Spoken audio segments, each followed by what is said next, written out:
Hello and welcome to episode 122 of TNA Top 10, October 26, 2025. And we had you intro music. And let me tell you, I'm not nearly as pumped up as I normally am based on that really weak shit. We got to do something about that. There'll be a new intro coming soon. That's okay, Devin. I noticed that not a lot of people voted for the football this week, but that's okay. Because I voted twice. Oh, wait a minute. Terry. You're telling me people did not vote on the football this week? I noticed that we did not get as many voters as usual. We don't get. I'll throw it out there. We do not get as many voters on the football as we get on the general poll because I guess people just are tired of putting Ohio State at the top. I don't vote because I only know one thing about Cincinnati, and that's enough. Well, Cincinnati's doing pretty good. We'll talk about that. All right. Yeah, the one team Nebraska beat in the top 25. So this week, Terry. Yeah. Things have become concrete now. I do things in advance, 6 months at a time, and Pura Vida is happening April of 2026. We are going to Costa Rica. And by I mean me and Allison Faye. And her bougie ass, I'm trying to find flights. And she says, you know how uncomfortable economy is on a 5-hour flight. I said, it's Do you know the dates? Huh? You know the dates already? Yeah, April the 5th through the 12th. Okay, well, let me look because that may coincide very well for me here. Oh, shit, it's not in the schedule yet. April the 5th through the 12th, and we'll be at Yankee Stadium the 3rd for opening day at the stadium against the Marlins. And I will be flying into New York the 2nd and flying out the 13th. I don't do spreadsheets, but I do lists, which is why you're telling me people did not vote on the top 10 football. And I don't know why, because this week was awesome. This is what college football is all about. And this is the place right here on Markout Moments and our own YouTube where you can hear about the real football and use the information to your advantage down the line. So that's what we do here. April 3rd through the 10th, we're going to Disney World. Devin, nobody cares. Disney World is not the happiest place on earth. It is a trash place. That is something that they fool young parents like yourself into doing. It's a marketing gimmick. They're getting you to spend way more money than you should ever spend to go see a mouse, okay? I've been to Disney World like 3 or 4 times, and I can tell you Disney World may be the happiest place on earth until you reconcile your bank statement. Yeah. Yeah. Yep. Because you get the Disney effect. Have you ever been to Disney World, Devin? Have you all been to Disney? I know Allison has. Terry, have you been to Disney? I was in the womb the only time I went to Disney. How much of a slap in the face is that? We should change that. Oh, and I have not put the picture that I sent you in the slides today, but that's a pretty big slap in the face itself. Yeah, I don't know what's worse, that picture or Disney World. Yeah.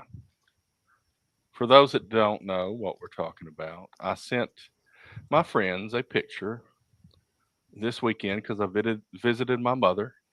And I showed them that they still in their bedroom have a hanging picture of baby boy Terry in a stupid Alabama jersey. Roll Tide toddler. Roll Tide toddler. I'm sorry, Terry. I'm not laughing. I'm not. I swear. And Allison didn't call him a fat baby either. No! Well, I was a fat baby. You were not a fat baby. Well, you were a big 9 baby. 9 pounds, 5 ounces. Yeah. That's a big. Allison definitely called him a fat baby, ladies and gentlemen. She might not have said fat. She said something. I said big. I'm sure I said big. Chunky, maybe. Chunky. That might be the word I use. Yeah. Something like that. But I call that my proof of child abuse, but Oh my God. Terry. Well, as an Auburn grad, what were they thinking? But they were thinking they had an Alabama offensive lineman in the house. But I didn't grow as much as they thought I would, and I went the other side of the state. I'll say you also played baseball. I know that for a fact. I did. Football player. Weren't you a fullback too? Yes, I swapped between fullback and guard. Um, when I was a fullback and they would hand it to me, I would get hit before I got to the line and I would fumble. So I didn't get many chances at fullback. So yeah. They never really gave me the ball, but when I played defensive line, I just went and took it from people. That's a good thing to do too. Yeah, I had just I had a roommate in college that went to high school with me that he went through the line untouched one time and took the handoff from the quarterback. I love it. What a moment. Amy said something about the Steelers here. I just saw the Steelers Yeah, out there. something Wow. about the Steelers uniform, she said. So I don't turned the have game not on to seen see what she was talking about, and then of course it's loud as hell because that's another thing. You talk about, Peter Griffin's segment, What Really Grinds My Gears. No channel has consistent audio volume. Like some channels are really, really quiet, and then other ones are going to blast you out. Then it depends on if the program starts. But if there's music, forget it. Like, just forget it. Well, then if you're like watching Hulu, but you don't pay for no commercials, the commercials are like Oh, no. blasted out. Oh, yeah. Yeah. Like all Crank of a to sudden, 15. yeah. And that's what this is. This is NBC, the Peacock app. And all of a sudden it's on commercial. And so the music has to be as loud as possible. Oh, yeah. It sucks. I see the uniforms now. On Facebook, our friend Bober is at the game, and he posted them. Oh, no wonder he's not going to harass so us. Bober did all that complaining about us not talking about Have you met Pittsburgh, and he's not even Bober? going to be on. I Have you met our friend? We're going to hear about him. The We're going to hear funniest about part, it I'll go tomorrow. ahead and get this out. The funniest part was Bober texted us in our group because he decided he was going to have his own group text with the hosts of this show and him. I guess that makes him the number one fan, right? But he said something about, hey, are you guys watching Pitt? And we both said, like, who's Pitt or what's a Pitt? And he didn't even reply. Like the show on HBO Max? What? Yeah. Who? Come on, that was good. That was really good. But that's Allison's contribution on football. She did get the town right in Pittsburgh. But she just likes Noah Wiley 30 years later. Yeah. So Dad's trying to start stuff. It just now happened? Did it? He's not out yet, George. I'm on ESPN right now. What are you trying to do? I know that they sent the coach. He's not in the graphic. LSU logo's not in the graphic. It may happen before we get to it. Let's talk about what we're talking about on the show today. We got some logos. We're going to talk a little bit about the World Series, what we know about Saturday night's main event coming up next weekend, NCAA football, and the main event is Villains of Standalone Movies. That is part of the Villain series, and we'll talk a little bit about that. The Villain series. This is steered by moi, so you're all welcome.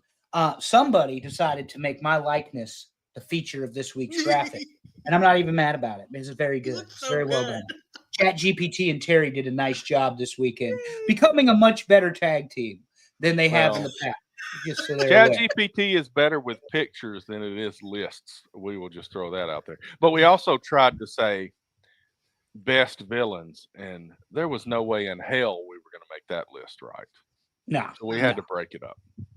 Had to break it up. There's way too many villains, way too many different classes of villains. Allison has 5 different lists now. Yep. Not including this one. Not including this one. So, we're going to be doing villains for the rest of the year is what we're saying. Probably. Oh, those uniforms are ugly as sin. That is a decision. For real. Gold and yellow? What? Anyway.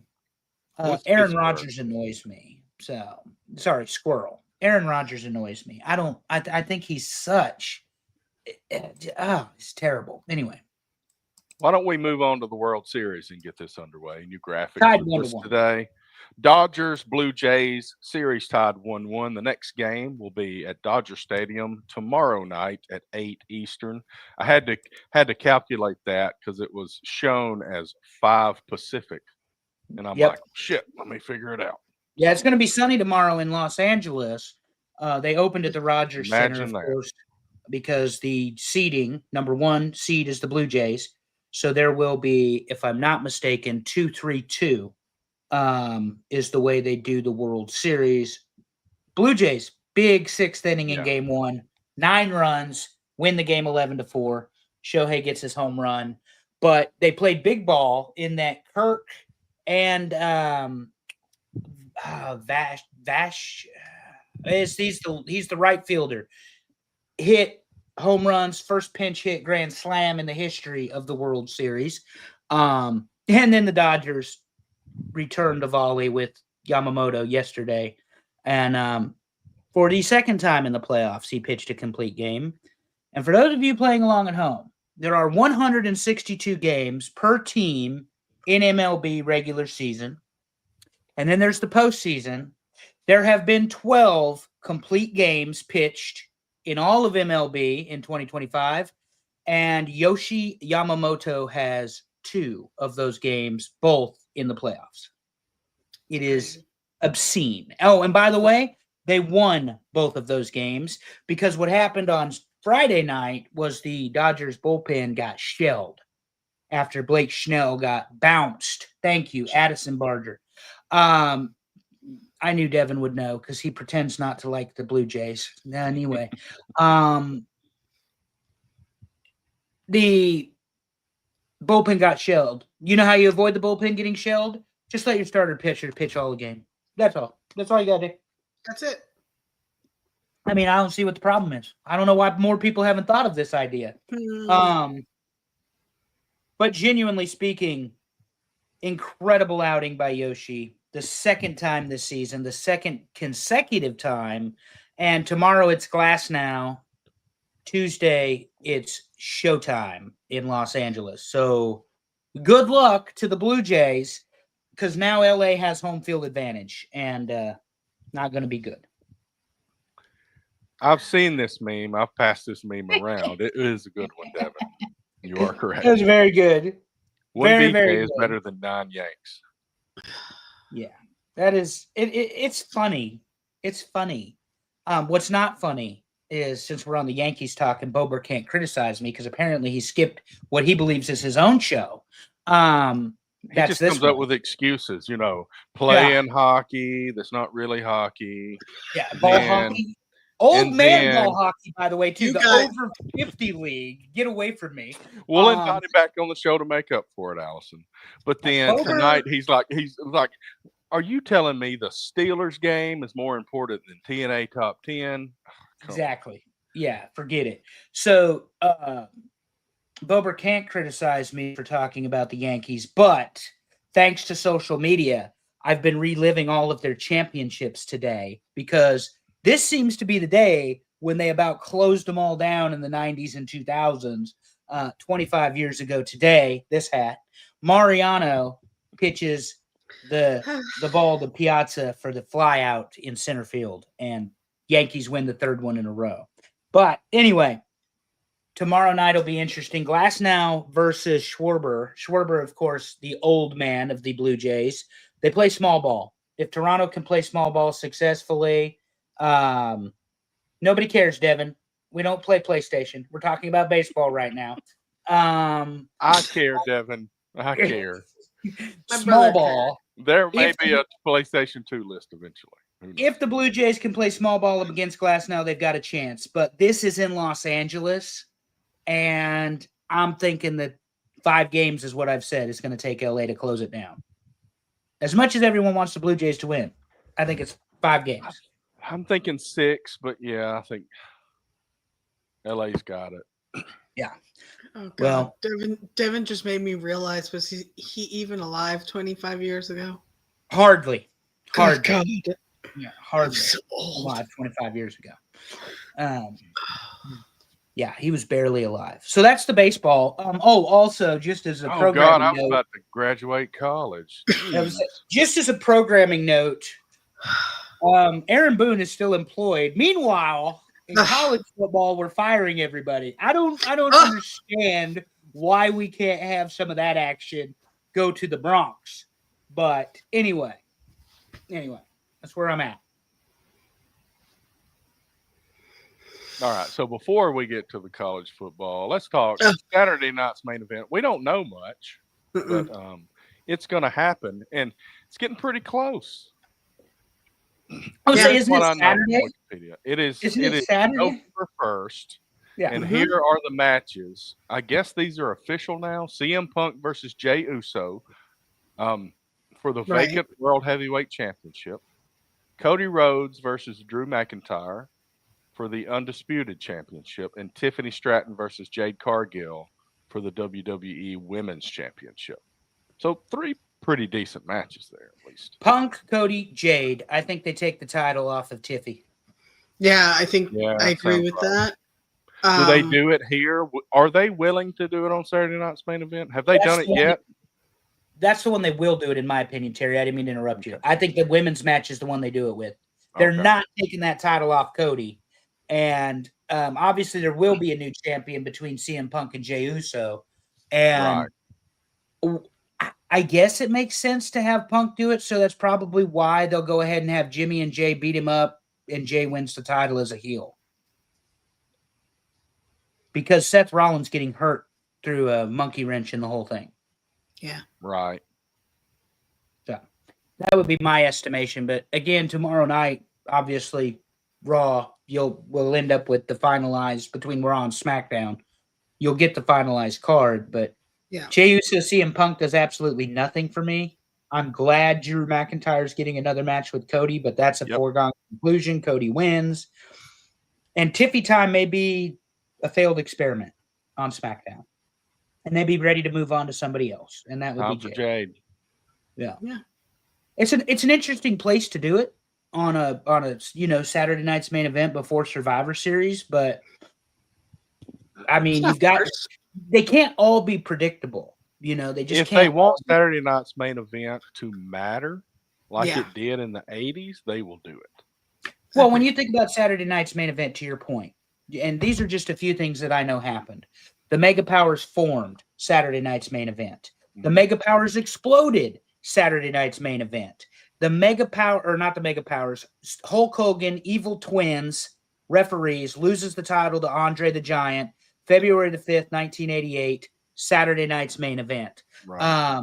Sid Vicious walking out on Hulk Hogan, Saturday night's main event. The last Saturday night's main event, HBK beats Davey Boy Smith of the 90s, beats Davey Boy Smith for the Intercontinental title, Saturday night's main event. So, all of these different things happened on that show. But to your point, Terry, you didn't think Hogan was going to lose in front of 34 million people on cable television or Right. broadcast or whatever it was. And he did. He did. He lost that title. And then, of course, the Savage thing and the Honky Tonk Man, Ultimate Warrior being such a big deal. Him and Hogan build into 6, So Saturday night's main event, though, is just an extension of Raw and SmackDown. There's nothing special about Saturday night's main event except to bring Jesse back. I mean, other than Right. that. And Yeah, and Tessie that's the Ford, thing. is he even Back going to when be it was available? big, they didn't have Raw and SmackDown back when Saturday night's main event was big because they had a bunch of squash matches on Saturday morning. Yeah, prime time Right. was So nothing they but brought up the level of and I guess Nitro had a lot to do with that. It pushed WWF to do something, and they brought up the level of the weekly show. And Saturday night's main event kind of didn't really have a spot there. yeah. So that's pretty interesting to me. What level do they really put this? How important do they want to see this? And I would like them. I would like them to change titles once in a while. Yeah, if nothing happens, then nothing happened. I mean, that sounds very trivial, but if nothing happens, then why are you even doing it? Exactly. So, All right. Wrestling, going once, going twice. We Yeah, I got got anything nothing else? I else. mean, that's about yeah, it. we There's do. not much. Okay. Oh, so AEW. I watched this. I put the words "we are skipping AEW" in the notes. You just I- completely ignored that. You would have to read the notes first. I think I No, no. put it in there. I don't know. I haven't read it. The biggest thing that happened for me on AEW is they're setting up Takeshita and Okada for the 2 titles. Because Takeshita's the IWGP champion right now. I don't know that they're going to wait until January the 4th, but that's where they should do it, is at the Tokyo Dome in Japan at Wrestle Kingdom. But I don't know that we've got that kind of patience. Tony Khan can barely contain his erection. A lot like Sandy Frank out of Romeo and Michelle's high school reunion. He's over there with his huge notebook trying to cover the thing up. But anyway, Takeshita versus Okada is a money match if done properly. The only way to do it properly, because every Japanese wrestler in AEW has been a miss in America, is to do it in Japan. That's where you do it. Other than that, Terry, I thought Darby and Jon Moxley were done, and apparently that's not the case. Neither is Samoa Joe and Hangman. They are the match made in heaven for come AEW. on. I mean, think about it. Two guys that don't give a shit what happens to them. Oh, yeah. They want absolutely. to bleed. They need to just put those two guys against each other every time they have a pay-per-view. I'm waiting for Moxley literally to pull out a gun and shoot Darby on national television, because that's about the only way they'll ever end the nonsense. But anyway, now we can move on to something other than that. Please. You know, what's funny, this is out of order from the notes. I had this after the football. I know. That's why I was surprised at this. Okay, well, whatever. I actually looked at the notes. Were you chastising me for putting you skipping AEW in the notes? Okay. No. Yeah, all right. Let's talk about something where I can zone out. All right. Okay, college football week 9. Let's talk about it was difficult this week because there were a lot of good games at different levels. There were a lot of good games, like South Florida, Memphis was I guess it was a group of 5 game that was very good with maybe the 2 best teams at that level. All 4 of the major conferences had good games this week. So it was difficult to figure out what to focus on. So let's go through some scores. Alabama ended up on the non-focus slide. That tells you how much, whoa. how many good games there were. You're already wrong, but go ahead and finish what you're saying. So I had to make it not be all SEC, Andrew. Okay, obviously there's some Big 10 in there. We wanted to put some Big 12.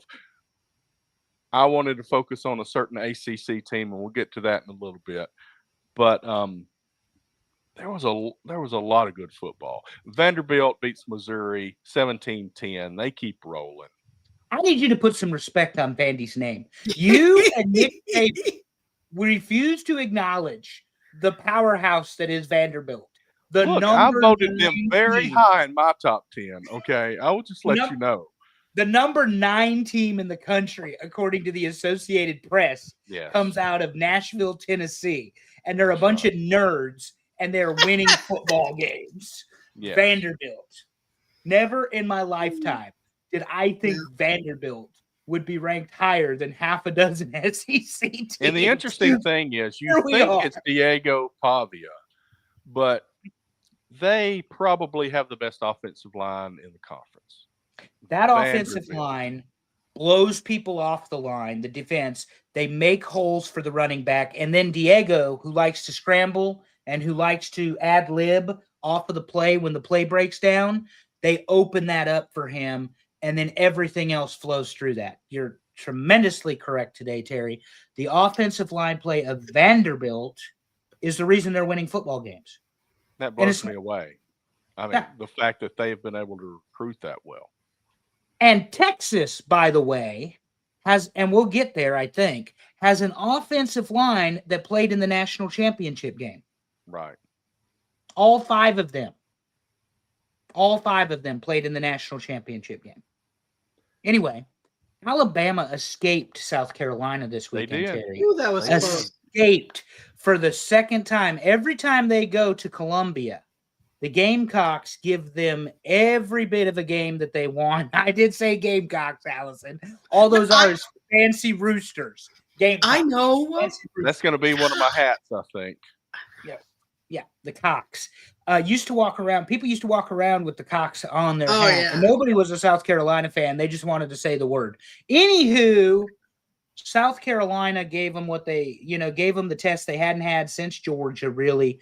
But Alabama, to your point, Terry, a Nick Saban Alabama team would win by 17 or 24 points, even in Columbia. This team by Kalen DeBoer is not going to do that. But guess what? If they But they're winning. win, it doesn't matter. No, Well, they keep and that's the winning. thing. Everybody's going to wait on them to lose one of these games, but they keep winning them, and as long as you keep winning them, Yep, that's it. that's what matters. Yeah. Then Honest Tennessee and question. Kentucky. Okay, go ahead. I was going to say, honest question. I wanted to ask you, how surprised are you by this one?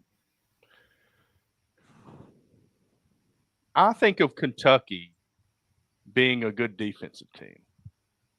And the fact that they scored 34 and this was kind of a shootout is surprising. I don't know. I'm not terribly surprising that Tennessee they did end up winning it pretty handily, but the fact that Kentucky scored 34 on them, that's the big number here for me. I just it makes me concerned because that's where Auburn's headed this week. I think you need to put Mark Stoops on the list of coaches to be fired and or replaced. Yep. I think he missed the boat with A&M for whatever reason. They Right. landed with Elko, and Stoops has not. The Georgia team, that Georgia game is always the game. Watching Kentucky and Georgia in the East, blowout. Kentucky, Tennessee, blowout. They don't have the horses this year at all. And to your point, you're right. They scored 34 points, but they allowed 56 against. And I mean, they allowed 56 points. As good as Mark Stoops is on defense as a coach, unexcusable. But he gave up some offense. Well, guess who else gave up some offense? Brent Venables, Oklahoma's head coach. Ole Miss, as I stated, going to dust themselves off. Going to beat Oklahoma in Norman. I don't think they won it by as many as I thought they would. But Lane Kiffin got Ole Miss right back on track. I think Ole Miss is kind of the forgotten team in the SEC. We want to talk about A&M because they're undefeated. We want to talk Alabama because they got the one loss and they've kind of stormed back and won everything since then in conference. But Ole Miss is still sitting there. You know, they're like, we're still here. We got a loss, but we're still toward the top. And, you know, Oklahoma, I still don't know what they are. I know Mateer's been injured since the Auburn game. I honestly, you know, I said on this show between Oklahoma and A&M, I thought A&M was a better team even then. I don't know what Oklahoma is compared to the rest of the SEC, but Ole Miss did not let it sneak up on them. No, and Ole Miss lost they know how close they were to beating Georgia. And they pissed away a lead in the fourth quarter. And teams learned from those mistakes. They did not piss away a lead in this game. Unfortunately, they had to roar back. Now, again, that offense of Ole Miss, that offensive line, they're big, they're strong, they lean on you at the end of the fourth quarter, and they open up the play action pass game for Lane Kiffin and his quarterback. So another good game for Ole Miss, and doing it in Norman is a big deal. Winning at Oklahoma is a big deal. So apparently NC State decided that they were going to make the Pittsburgh quarterback look really, really good. This is for you, Bobes. Your freshman Even though you're not here. Your freshman quarterback at Pitt, it was 40 to maybe 27 or whatever in the fourth quarter. It ended 53 to 34. Pittsburgh, great offensive play this year. Not so much on defense against State. I think you can probably put Doran on the list of coaches that may be looking a new job at the end of the year. Yeah, and that's the sad part. He's reached that 4 or 5 year threshold. You know what I'm saying, Terry? And they ain't going to give him any more time. And a team at the level of Pittsburgh can have a very good team. And then, unfortunately, you got to fear your coach getting stolen from you and then your players transferring out. I mean, that's the fear in 2020. Yeah, NC State's coach is Dan Doran. I meant that they're going to fire him. That's my bad. Okay. The Pittsburgh is Narcuzzi or Pat. Narduzzi? Is it Narduzzi? Whatever. Yeah. It's Pat, whatever. Anyway, right. Defensive-minded coach, been there for a long time. But Pittsburgh, with this young quarterback, continues to impress. What was not impressive was Virginia actually making North Carolina look like a football team in Chapel Hill. I'm really waiting for the day they fire Bill Belichick in Chapel Hill because I think it's going to happen. But Virginia, in overtime, wins again. Tony Elliott, the former offensive coordinator of Clemson, head coach at Virginia, gets one over on Bill Belichick. But Terry, he's got 75 new players. That's why they keep losing at North Carolina. He has 75 new players. The man never coached 53 new players together, in the NFL. Well, he also never coached guys that were high school kids coming to him. Yeah. So that's found a different thing. Somebody pointed it out. I can't even take credit for it, but he's found it's easier to date co-eds than to coach them. Oh my God. So anyway, can I have some lunch money, Daddy? But yeah, the games that don't matter. What about the games that do matter? Which ones? Let's start out with yours. We got Northwestern at Nebraska, and these are the stats that I saw. The stats, just from looking at a box score, they were pretty vanilla. It looks like maybe the big thing in this was the 2 interceptions that Northwestern threw. Tell me what the story of this game was. Run. This was just 2 teams going back and forth, a slugfest. The darker side of the story is very poor refereeing by this Big Ten crew. You guys know I don't complain about referees on the show because I'm certainly not going to say one call costs anybody a game. They were consistently bad for both teams to the point where there was a missed defensive holding committed by Nebraska against Northwestern that could have stopped the game because it was 3rd down, 4th down. They lock it down and they get the win. Special teams, 95-yard kick return for Nebraska, not listed by Kenneth Williams here. The special teams is responsible for 2 of Nebraska's 6 wins this year. And last year, they were responsible for 3 of their losses. So what a turnaround Mike Eckler out of Tennessee by way of Nebraska has been. But Northwestern, this is what I'm finding in the Big Ten, Terry. I don't know that they are, Devin. They have it, but I don't think they're broadcasting it because I don't see it the way the ACC does. Where he's talking about they go into the studio and they overlook everything. But anyway, in terms of this Nebraska game, it's number 6. That's why you have the bowling picture because we're going bowling again. That used to be a foregone conclusion. Now it's an event when it happens. But the Big Ten is Ohio State, Indiana, Oregon, and everybody else. Well, everybody else is 15 teams. So last week, Nebraska didn't get off their bus in Minneapolis and lost 24-6 to Minnesota. Same Minnesota team goes to Iowa City, not Ames. Go to Iowa City, play Iowa Hawkeyes, lose 41-3. Same team loses 41-3 the next week. So it's a war of attrition, teams 4 through 18. And Northwestern, like Vandy, the Nerds, are actually a pretty decent football team. They came into Nebraska red. Nebraska was up 2 touchdowns. They were up 15 points, pissed it away, had to come back for the 4th quarter again. Got to quit doing that too. But like we said about Alabama, Terry, they're winning. They're winning the close games now. They're not losing them. So anyway, special teams is a big deal. Raiola only went 16 for 22, threw less than 200 yards for only the maybe second time maybe it was the first time. But if you're going to get sacked 9 times against Minnesota, how do you not get sacked? You don't throw the ball. You let Emmett Johnson run it, leading the Big Ten in all-purpose yards. So Nebraska is a team that is young. You can see they're young. They make mistakes that you wouldn't normally see, but they've cleaned up the penalties. They've cleaned up the turnovers by and large. They did have 2 in this game because Johnson fumbled. But it was a physical Big Ten football game for two teams that are not going to make the playoff. I thought Nebraska could be the dark horse. Right. They're not playing. They're not ready for that level of football. I thought that was about Auburn at the start of the season. Well, when you see Kurt Cignetti put 56 points on whoever they played this weekend. Yeah, he's really done that in some big games. I Yeah, mean, I the mean way he did that to Illinois, and then he did yeah, it this week.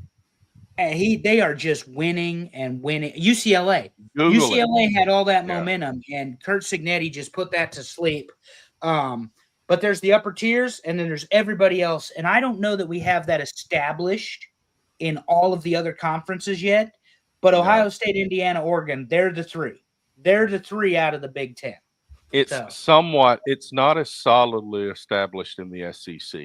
I think those separations exist, but they're not nearly as solid a gap as the Big Ten. yeah, because I'm telling you, numbers 4 through 18 could beat each other on any Right. Saturday.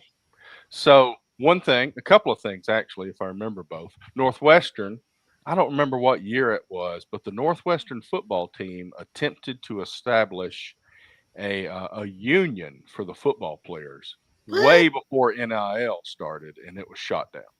Yeah, So that was a stepping stone to get to where we are right now. yep. The other thing, oh, I guess it's about Devin talked about the ACC replay where they're talking about it on air. There was a pro league. I don't like right before COVID hit, it was like the XFL was going to come back and The Rock was going to be in charge.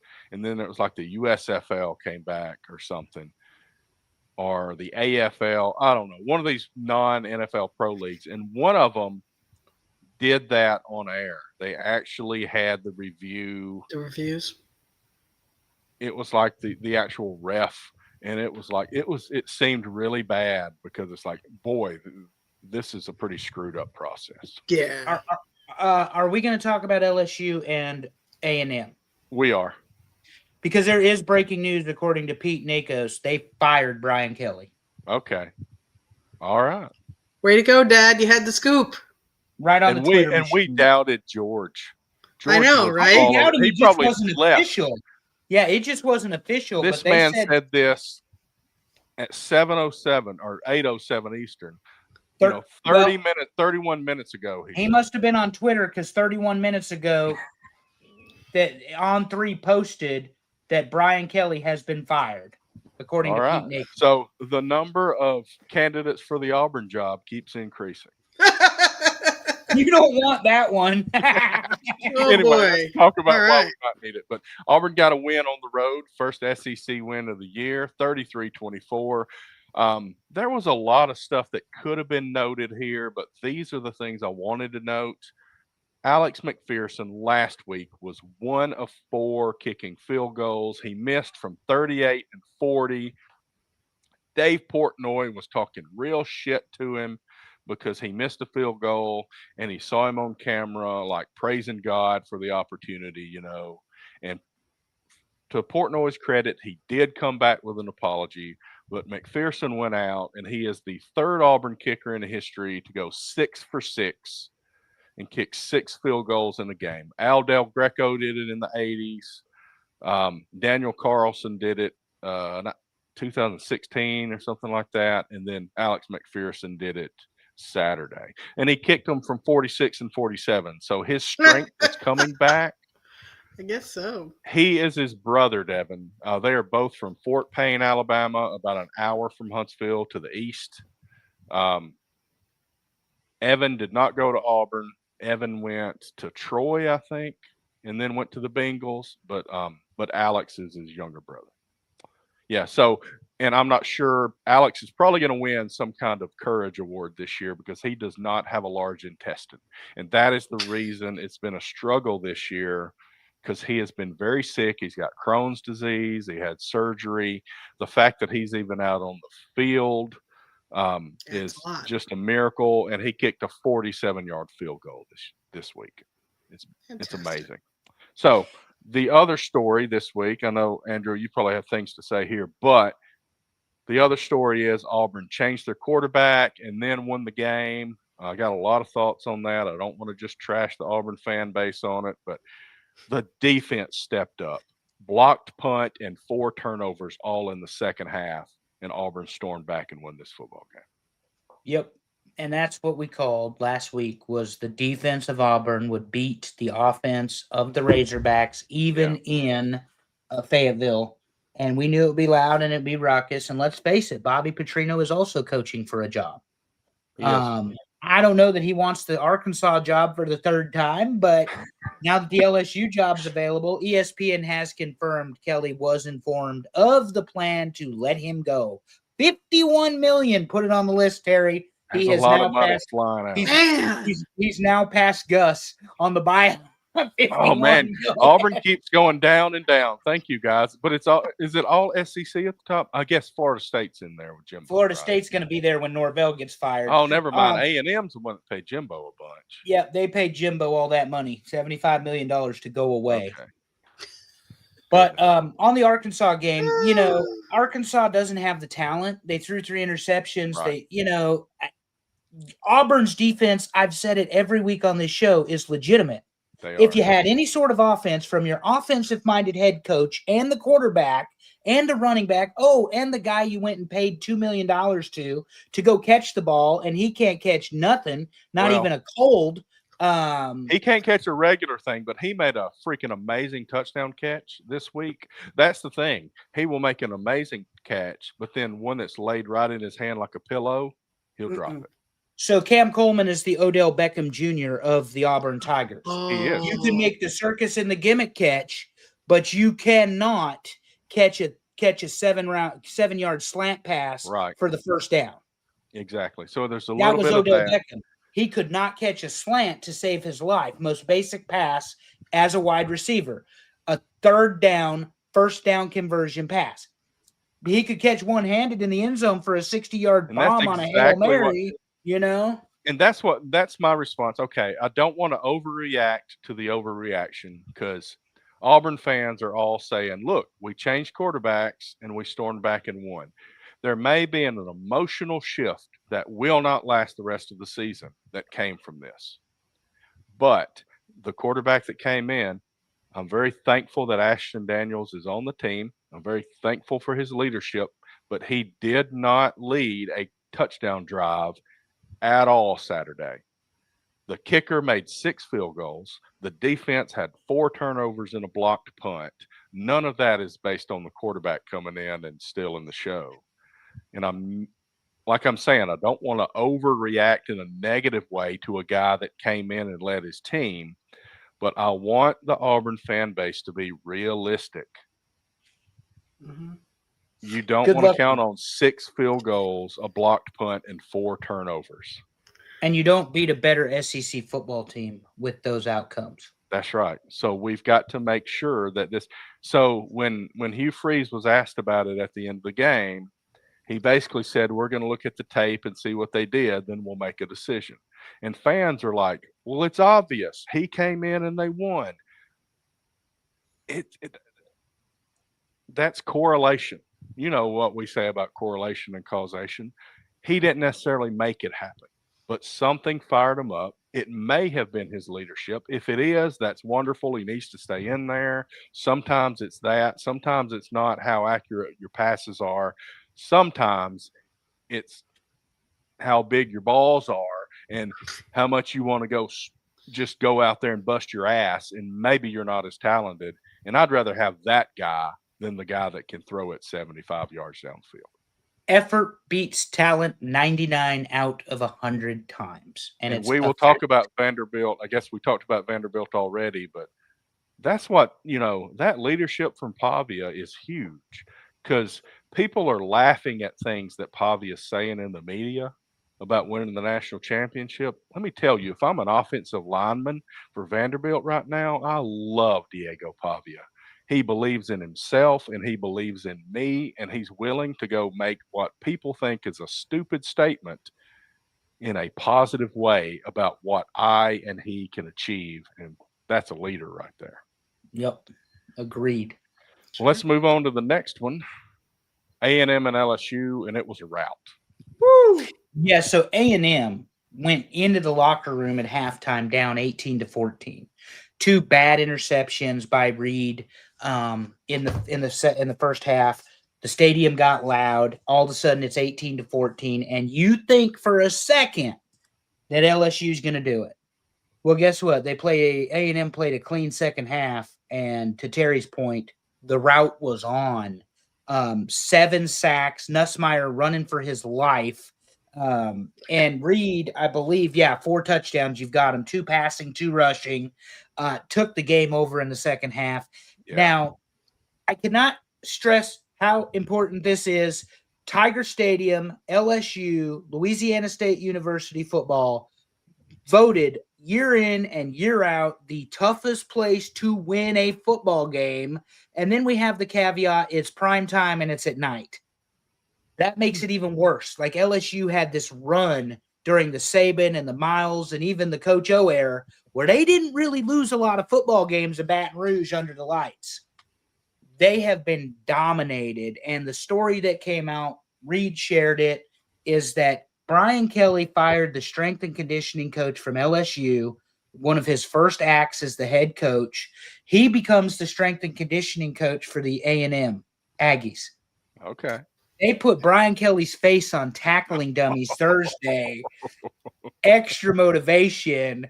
And as I said last week, even though A&M all but laid an egg against Arkansas, Mike Elko, far better coach than Brian Kelly, and A&M is a physical football team that when they play clean, they're one of the best teams in the country. They don't make mistakes, and all of a sudden they're in your face, they're in your grill tackling you, they run the ball, they play aggressive defense, they tackle in space, they hit the one-on-ones, they hit the hole when they're running or they're stunning and blitzing on the defensive line. This is a well-coached football team. Terry, we on this show 2 years ago talked about the Mike Elko effect at Duke and how impressive it was that with the Duke football team, he won 9 games. Right. He's got A&M money. He's got A&M talent, and he is coaching the number 3 team in the country. So some of these things piss me off because Auburn's sitting here in the SEC, and there's a lot of teams. And I've always considered A&M the Mets of the Southeastern Conference because they had every resource that they needed to win a championship, and they just didn't do it. But Mike Elko came in and said, you know what? I know how to coach guys up. I did it at Duke, a place that doesn't have the resources for football. And we're going to take that here, and we're going to get some better players than we had there, and we're going to do the same thing. We're just going to be more successful. And unfortunately for teams like us, he was right. And they just waxed LSU at night in Baton Rouge, and that doesn't happen very often. He wasn't a sexy hire. No. He was the right hire. And Right. there is a difference. That's right. And by the way, bye-bye, Brian Kelly. Sad to see you go. You are horrible. Horrible. Horrible. Let me tell you, the timing of our show is never going to be good because my who got fired graphic is never going to be accurate by the time we get to it. Ever. Nope. Dad wanted to let you know he was still here. His next piece of news is that Andrew is going to be named the next manager of the Yankees. I'll do it. I will quit my job in the car business 14 and a half years, and I will go manage God's baseball team. And we'll win more games than Aaron Boone. I can promise you. Well, because it's about, to your point with Elko, it's about coaching players. It's not about analytics. It's not about, well, this matchup works the best. At some point, regardless of the sport, you just have to go play. You just have to go play. Here's a question. What's the more appealing job, LSU or Penn State? I think LSU. LSU. And it wasn't that way until Nick Saban got there, but it is now. Yep, LSU, for sure. Penn State still has that stank of the Joe Pa and the Sandusky era on it, as far as I'm concerned. And it'll never go away. Right. Anyway. Now, Bober would really enjoy us saying that. Yeah. Well, he's missing out. So next game, UCLA, Indiana, and UCLA was on a little bit of a roll, and that ended severely Saturday. Yeah. They went to Indiana, and Google him. He knows how to win. So not only does Cigarette Kurt know how to win, but the defense of Indiana is legitimate. I've said this 3 weeks in a row. It's one thing for Mendoza to come out and throw the ball, guess who the backup quarterback is, Terry? No idea. His brother. So I'm dead so serious. okay. So Mendoza's brother we're gonna is say the backup Mendoza for a quarterback. while. Yeah, Okay. so There you go. so they've got this thing figured out. And Kurt Signetti signed to an 8-year extension last week. They're going to pay this man $11 million a year at Indiana. Man. Do you know the Kurt Signetti effect already? 2 winning seasons, 2 bowl games, a playoff appearance, and here's the thing that matters to a lot of universities, Terry: full stadiums. Yeah. In Bloomington, Indiana, people are coming to football games now. They didn't do that because Indiana was a basketball school. They weren't a football school. And when you start putting an ass every 18 inches, Oh yeah. all of a sudden that matters. Mhm. So how big is the stadium in Indiana now? It's probably not. Probably 50, 60,000. I wouldn't imagine it's huge. I imagine they're probably going to expand. Yeah. And with Signetti there, shit. I mean, the Yes. instant impact of what this man has done. I was going to grab my phone and I'll Google it while you respond to what I'm saying. But Oh yeah. defensively, the jump, the jack, the stunt, the blitz, the run blitz, the double eight gaps. This defense is humming and strumming, and I will say it so everybody can hear me in a loud, clear voice. They recruited people to beat Ohio State. Yeah. Because Ohio State was a much more physical football team than Indiana was last year. And they have decided the way we're going to win the Big Ten and play deeper into the playoff, if not win the whole damn thing, is we have to match power for power with Ohio State. And that is what the defensive line of Indiana is doing. That's what the linebackers of Indiana are doing. And they're not bad coverage corners or safeties either. So while Signetti is all offense, because that was his baby, they have a great defense at Indiana. Look at all the points they haven't allowed over the season, So, and when you can play both, you win a lot of football games. I'm going to do a little bit of research for next time so I know, but I know that the new rules in the NCAA make you kind of balance things out between sports. I'm interested in some of these historical basketball schools and them having to make decisions about putting resources toward football like this. Because, Indiana is absolutely a basketball state and a basketball university. So the fact that they're throwing so much toward football, that's a very interesting thing. I was close. University Memorial Stadium in Bloomington, 52-6. Okay. Woo. Sounds about right. That'll probably be a bigger number pretty soon. I think. If they're putting that much money into a coach, they'll be increasing. Yeah, I mean, if they're selling it out. They paid the man $90 million for 8 Right. years. I mean, serious money. Serious money. Here's a game I wanted to talk about because Georgia Tech, 41-16 over Syracuse. Georgia Tech is a team that, we don't think about Georgia Tech being good. I mean, we think about them being pretty good and they're going to knock somebody off, but they're rolling. Okay. 41-16 against Syracuse this week. And their head coach, 543 total. Their head coach is coaching for his next destination. Could be Oh. LSU, could be Gotcha. Arkansas, could be Auburn. And I'm saying that, Terry, but I mean, he is coaching for his next destination. 7-0, I think they are. They might be 8-0. I put it 8. on I put the records on the top 10. So good football team. Obviously gave up a lot of yards to Syracuse, but you can bend and not break. I mean, 381 yards is a lot of yards, but you only got 16 points out of it. 395 total yards of offense and 5 touchdowns. Yeah. Georgia Tech, the old rambling wreck. They don't run the triple option like Paul Rhodes did, but or Paul. I always get that wrong. Paul Johnson. It always blows me away that Calvin Johnson came from Georgia Tech when they ran the option. And is one of the greatest receivers in NFL history. How the hell did they convince him?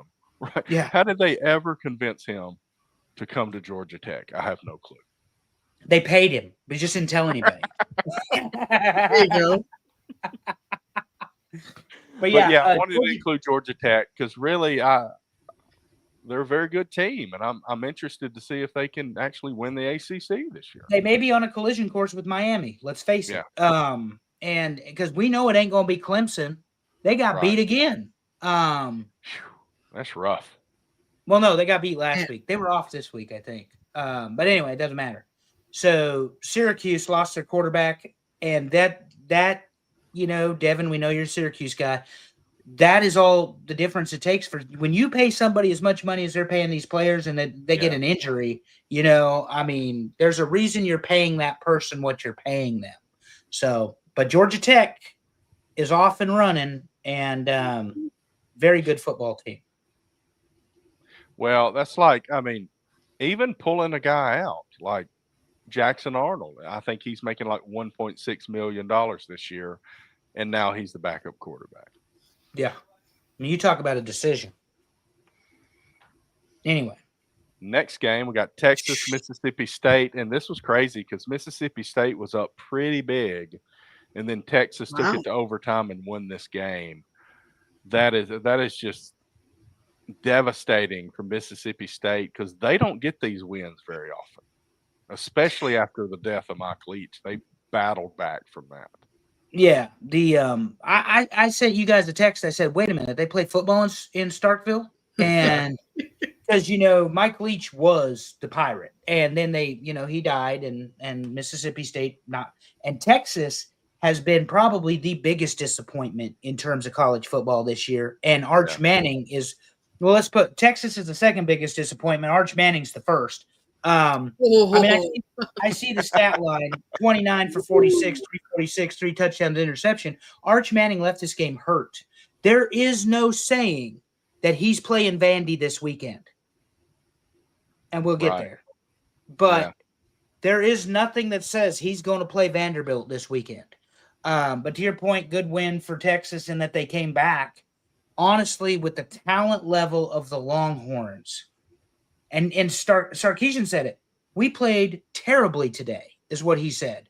Right. You would think that this would be a mop job, and it won't. They haven't been able to do that at all this year. Mm-mm. But the talent of the Texas Longhorns, just looking at the roster. Yeah, it's there.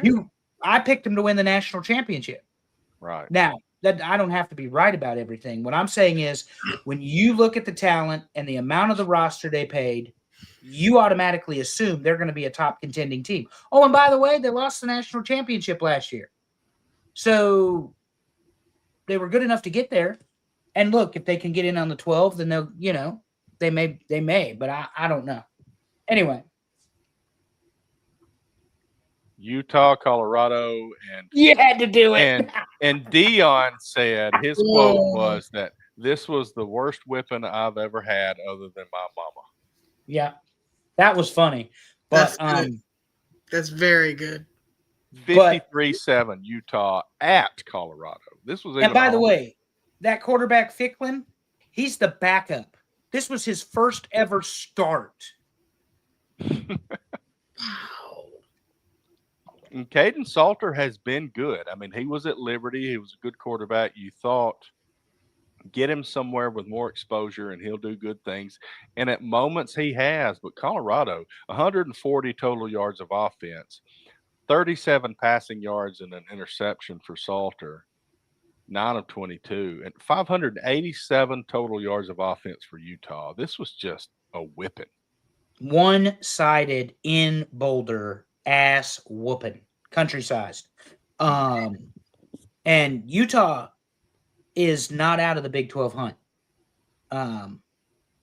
Not even close to being out of the Big 12 hunt. You didn't have it on this list, but the other blowout in the Big 12 Terry, your former team, Oklahoma State, the team you picked to win the Big 12. Oh, no, you picked Baylor. That's my bad. You picked Baylor. Did I pick Baylor? I don't know. Oh, good Lord. You remember a lot better than I do. They got absolutely demolished by Texas A&M after that close loss last week. I think it might be. I think I may have this, actually. I added some slides. So let's see. Yes, I got Baylor, Cincinnati. Cincinnati wins 41-20. And Robertson, we talked about Auburn's defense being really good. They've given up some passing yards. Robertson threw for like 4 something against Auburn. He threw for 137 against Cincinnati this weekend. Cincinnati's a very good football team. Allison, what is your fun fact you know about Cincinnati? Oh, good Fun Lord, fact about Cincinnati. That's where Jason Kelsey and his brother went to college. I love how she says, and his brother. But I by guess the we got way, to talk about Taylor's boyfriend. Right? My sister-in-law and my brother are at the Kansas City game. They're in Kansas City right now. So, yeah. Nice. All right, Amy. This week we got to tone you down a little bit.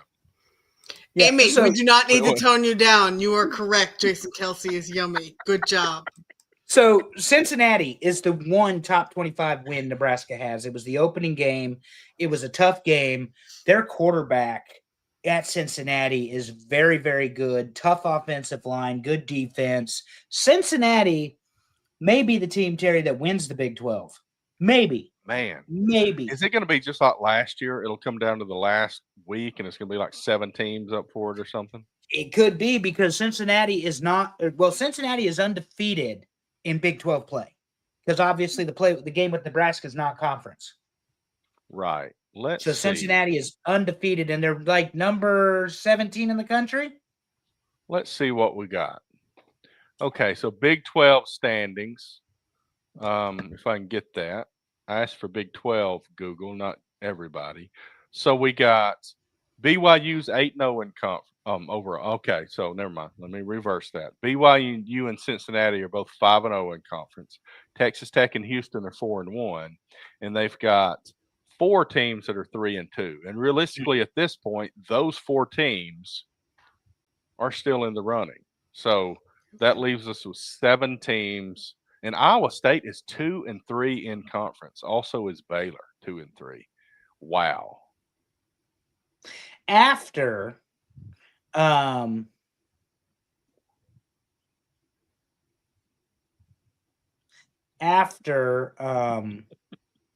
being as high as number 14. Yeah. Yeah, and you never know. I mean, that's the thing about the Big 12. You want to talk about, like, Alabama went to South Carolina and had a close call. SEC fans want to say, oh, that means that it matters every week, that even one of the lower teams can compete with the upper teams. Well, that's what happens in the Big 12 all the time. Yeah. Why do we not give them credit for having a balanced conference? I mean, that's a good thing. They've got a lot of teams that can compete for the top. They don't have that one team sitting there. And don't forget, South Carolina was ranked number 11. It was week 2 or 3, but they were ranked number 11. So somebody saw the talent on that football team. Well, they were supposed to have the best quarterback in the conference besides Arch Manning, right? Right. Well, I think that may be the last game that I've had. Yes, here's the top 10. Let's reveal it. No surprise at the top, but let me run it from the bottom to the top. Number 10, BYU at 8-0. Big 12 coming in and getting in the top 10. Number 9, Vanderbilt at 7-1. Number 8, Georgia Tech at 8-0. Number 7, Ole Miss at 7-1. Number 6, Georgia at 6-1. Number 5, Oregon at 7-1. Their only loss is to Indiana. So, they're beating some good teams along the way. Number 4, Alabama 7-1. And the undefeateds at the top, Texas A&M 8-0 at number 3, Indiana 8-0 at number 2, and Ohio State still sits at the top. They were off. They are 7-0. Recency bias for sure because Vanderbilt has the best schedule of the bottom 5. I think there's a lot of disbelief with Vanderbilt still. Still? Yeah. I think they've got to knock off a big name team before people start pulling. Well, and the problem is they beat ranked Missouri, they beat ranked LSU, they lose to Alabama by 2 touchdowns in Tuscaloosa. Right. Which, I mean, let's face it, how many teams has Alabama beat by 2 touchdowns in Tuscaloosa? Yeah. Texas Vanderbilt this weekend. We're not there yet. A lot Right. of fun. This is what I was telling you both in the group chat. For me, the top 3 and even 4, very easy. And I agree with the top 4 because Alabama has been on a roll since they lost to Florida State. And they've beat 3 top 25 teams, including Georgia and Vandy. But after that, good luck finding 12 total teams. Because like BYU, no offense to them, they are a really good, disciplined football team, but they're not sexy enough for some of this. Same as Georgia Right. Tech, not sexy enough yet, you know. So But here's what yes, Vanderbilt has left: at Texas, they host Auburn, they host Kentucky, but then they end in Knoxville. If they win at Texas and in Knoxville, and they win the home games that they're supposed to win, I mean, they've got to go way up in this list. as ridiculous as it sounds, Terry, that's 4 very winnable games for this Vanderbilt team. They are. Not historically for Vanderbilt. This Vanderbilt team with this offensive line and this quarterback, those are 4 winnable games, particularly if Arch Manning does not play for Texas. Right. And then, that last game of the year, that Vandy at Tennessee, that should be amazing. I mean, that's where game day should be at the end of the season. Yeah. Tech at 8 is sad for my AC, but I agree with it. Yeah, Devin said. I agree. I noticed that too. It's like the undefeated team in the ACC is below 4 teams in other I was conferences going with to 1 ask loss, you and it guys probably a makes question. sense just based on quality of schedule. Right. Well, and where is Miami? Not on the list. I think they were number 11, maybe 12, but yeah, they're right outside A it. lot of they SEC undefeated? bias here. Okay. Yeah, a lot of SEC bias. But anyway, There you go. So nobody that was undefeated coming into the weekend lost. So we still have 6 undefeated teams. 5 of them we had in our top 10. Navy, we do not, because I don't even know who Navy has played. yeah, the midshipmen are not a top 5 team or 6 team, regardless of how many Wow, that winning. was just undefeated seasons yeah. they have. That was like But Yeah. the Ohio State is back this weekend, and I would imagine they're going to be back with a vengeance. They goose egged Wisconsin. I mean, Indiana ran it up on UCLA. In the Big Ten, anyway, that's the collision course unless something funny happens and someone stubs their toe along the way. Yeah. That's where Indianapolis will be headed. But anyway, Terry, do we have some previews to bore Allison to death with? Well, we got to talk about fired coaches. This is There my should be favorite. I love this slide. There should be an LSU logo, because every week I'm going to get to this point, and sometime during the show we happen to record right when coaches get fired, apparently, because LSU should also be on this list. Oh, and I can confirm rumors of Lane Kiffin to Louisiana State University. Somehow, he's going to coach in Oxford, Gainesville, and Baton Rouge. I think In the he's going to same state. co-coach with John Gruden, isn't he? That's the rumor I hear. Alrighty. That's what they should do. Is like one guy just recruits all year and the other guy coaches. Okay, so serious question. Serious question. What is the most desirable job? And what is the job? Second question. What is the job do you think a coach could have the most success at fairly quick? In this list, Yes. Include LSU because we know that Kelly's fired. I think you can have success very quickly at Florida. I think they have talent already on their team. Think they have a ton of talent surrounding them in Gainesville. I think they're going to have a tough schedule no matter what, because it's Florida and Florida has a tough schedule. But there's enough talent on the team already and enough resources to pull more people in.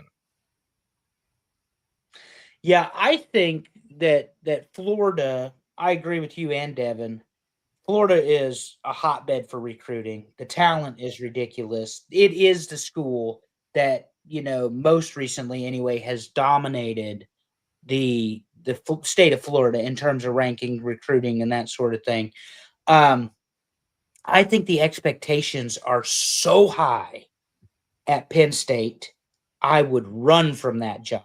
Yeah. And at LSU, you basically Brian Kelly Gus Malzahn himself. He beat a couple teams maybe he shouldn't have, but he lost the games that, at least if you're a fan of the LSU Tigers, you believe he should win every year. People put A&M on that list, Terry, and I'm telling you, with Mike Elko as the head coach at A&M, you can take him off that list. Right. That is a top 10 team for as long as they want to be. Here's a scenario I thought about today because I saw a post about Jimbo Fisher.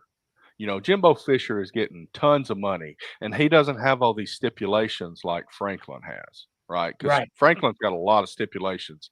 He's got to look for a coaching job. If he's Yep. not, it's kind of like when you get laid off or something, you're getting what's it called? Unemployment or whatever. Yeah, Yeah. unemployment. You're supposed to prove you're looking for a job.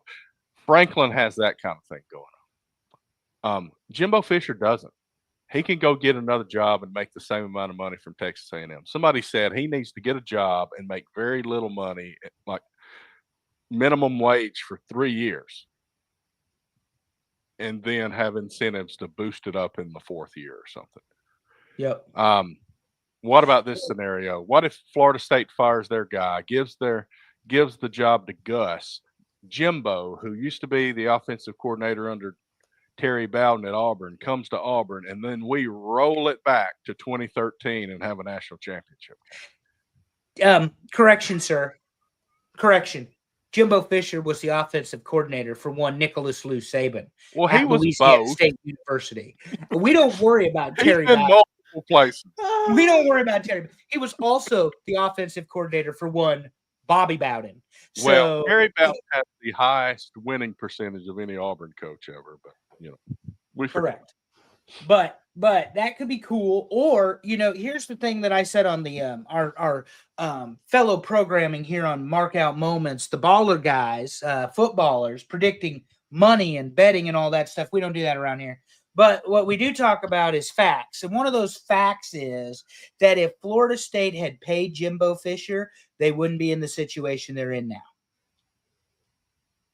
Jimbo Fisher wanted $100 million, a raise, salary for his assistants, and new facilities. Well, guess what? Mike Norvell got all of that. He got all of that. And he got all of that unproven, whereas Jimbo Fisher won a national championship. So at some point, Terry, you just have to believe Jimbo Fisher was a big enough pain in the ass politically that they didn't want to deal with him. Maybe so. I mean, but that lines up with somebody that Auburn would hire. I'm just letting you know. Honestly, and like I said, Auburn's not on this list. They got a good win this week. We hope they keep rolling with it. But if they end up on this list, Auburn does not hire established coaches. The most established coach that I remember Auburn hiring was Tommy Tuberville. And he was the coach at Ole Miss when Terry Bowden got fired. And Terry Bowden's only win in the SEC the year he got fired was against Tommy Tuberville. That's insanity. It is insanity. Cole Kublik tells a good story about that because he was on that team. He was playing for Bowden when he got fired, and he said the meeting when Tuberville and their coaches came in, he had some guy talking to the players saying, "You guys were weak last year, blah blah blah," and all this stuff. And one of the players go, "Well, we beat y'all's ass." That is phenomenal. That is awesome. I love it. I love it. Anyway, we have other things to talk about tonight. And before we get there, let me tell you, in honor of this list, I'm wearing my Four Horsemen hat. Oh, never mind. we're not quite there yet.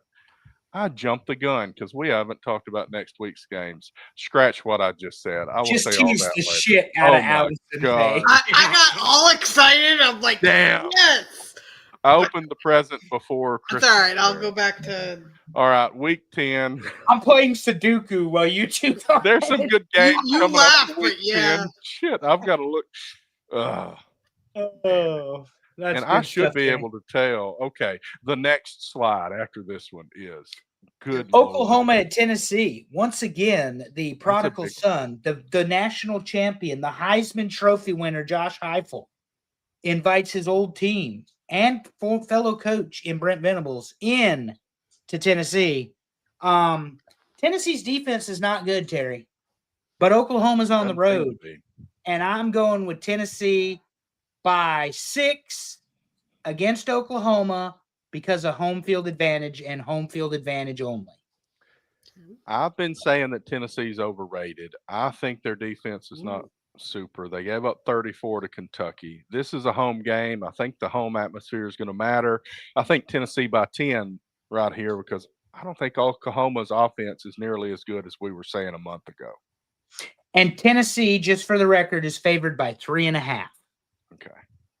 Next game up, Penn State versus Ohio State in the Horseshoe at Columbus after a bye week. No quarterback, no head coach. The line on this game, 20.5 favoring Ohio State. That's tough, but I think it's pretty accurate. I think we're going higher than this. I think Ohio State by 31 points. This will be the game Penn State shows up for. And they'll show up for a half. Ohio State, Penn State will go into half 10-7, 14-7, something stupid. And here will come Ohio State. The defense is going to lock it down.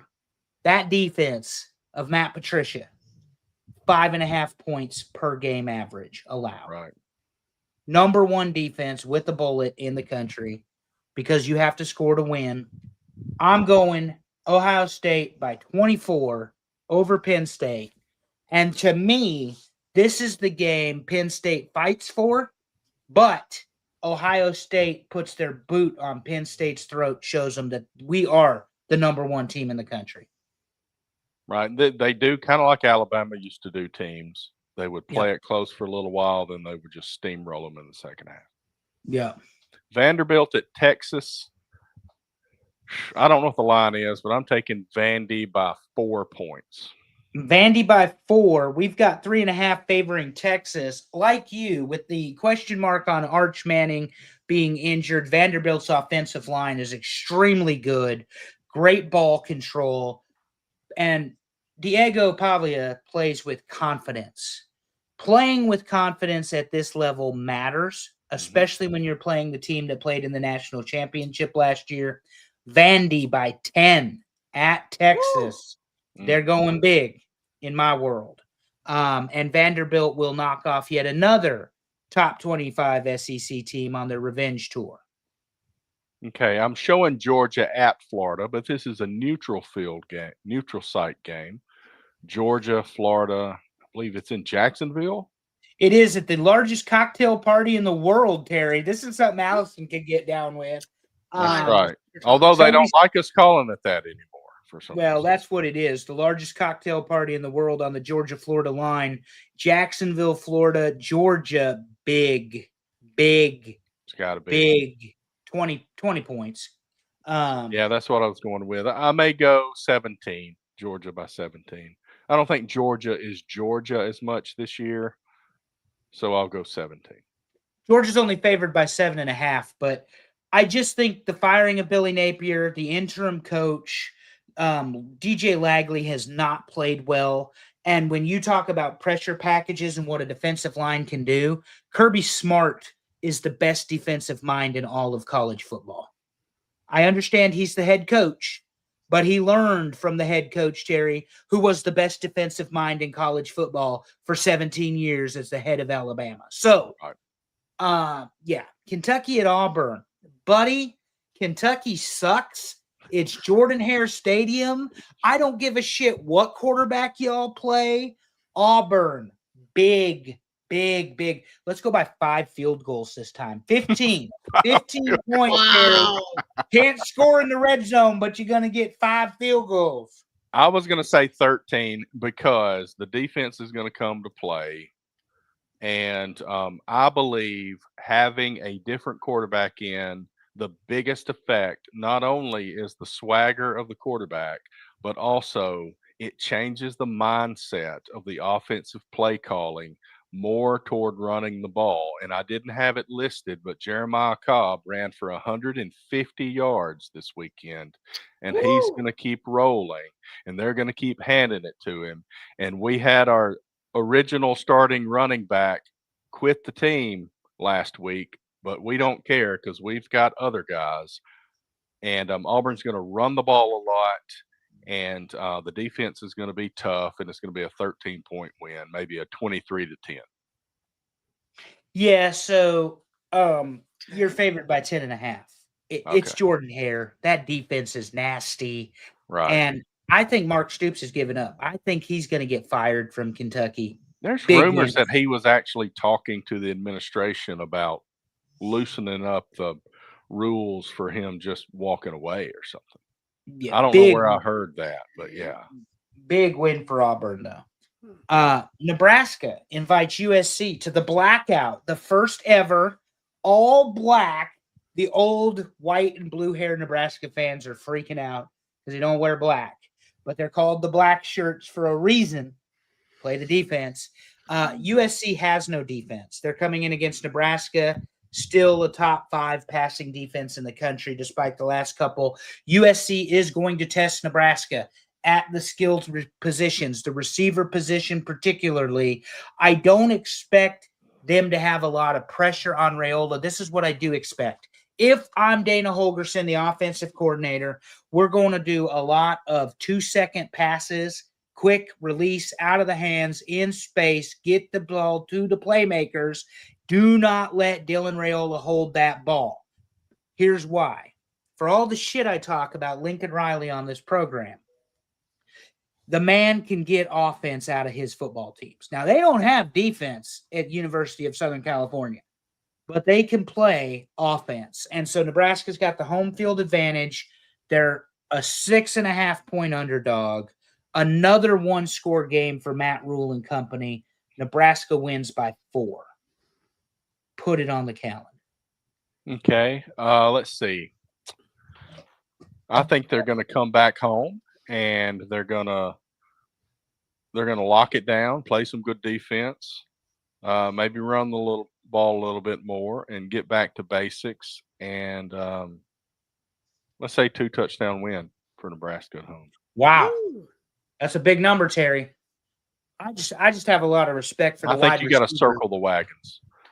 Well, this is the thing, and I really appreciate your endorsement there. They have to fucking play football. I get it. And they have just gotten real close, and then it's like, and save for the Minnesota game. So they've got to play football.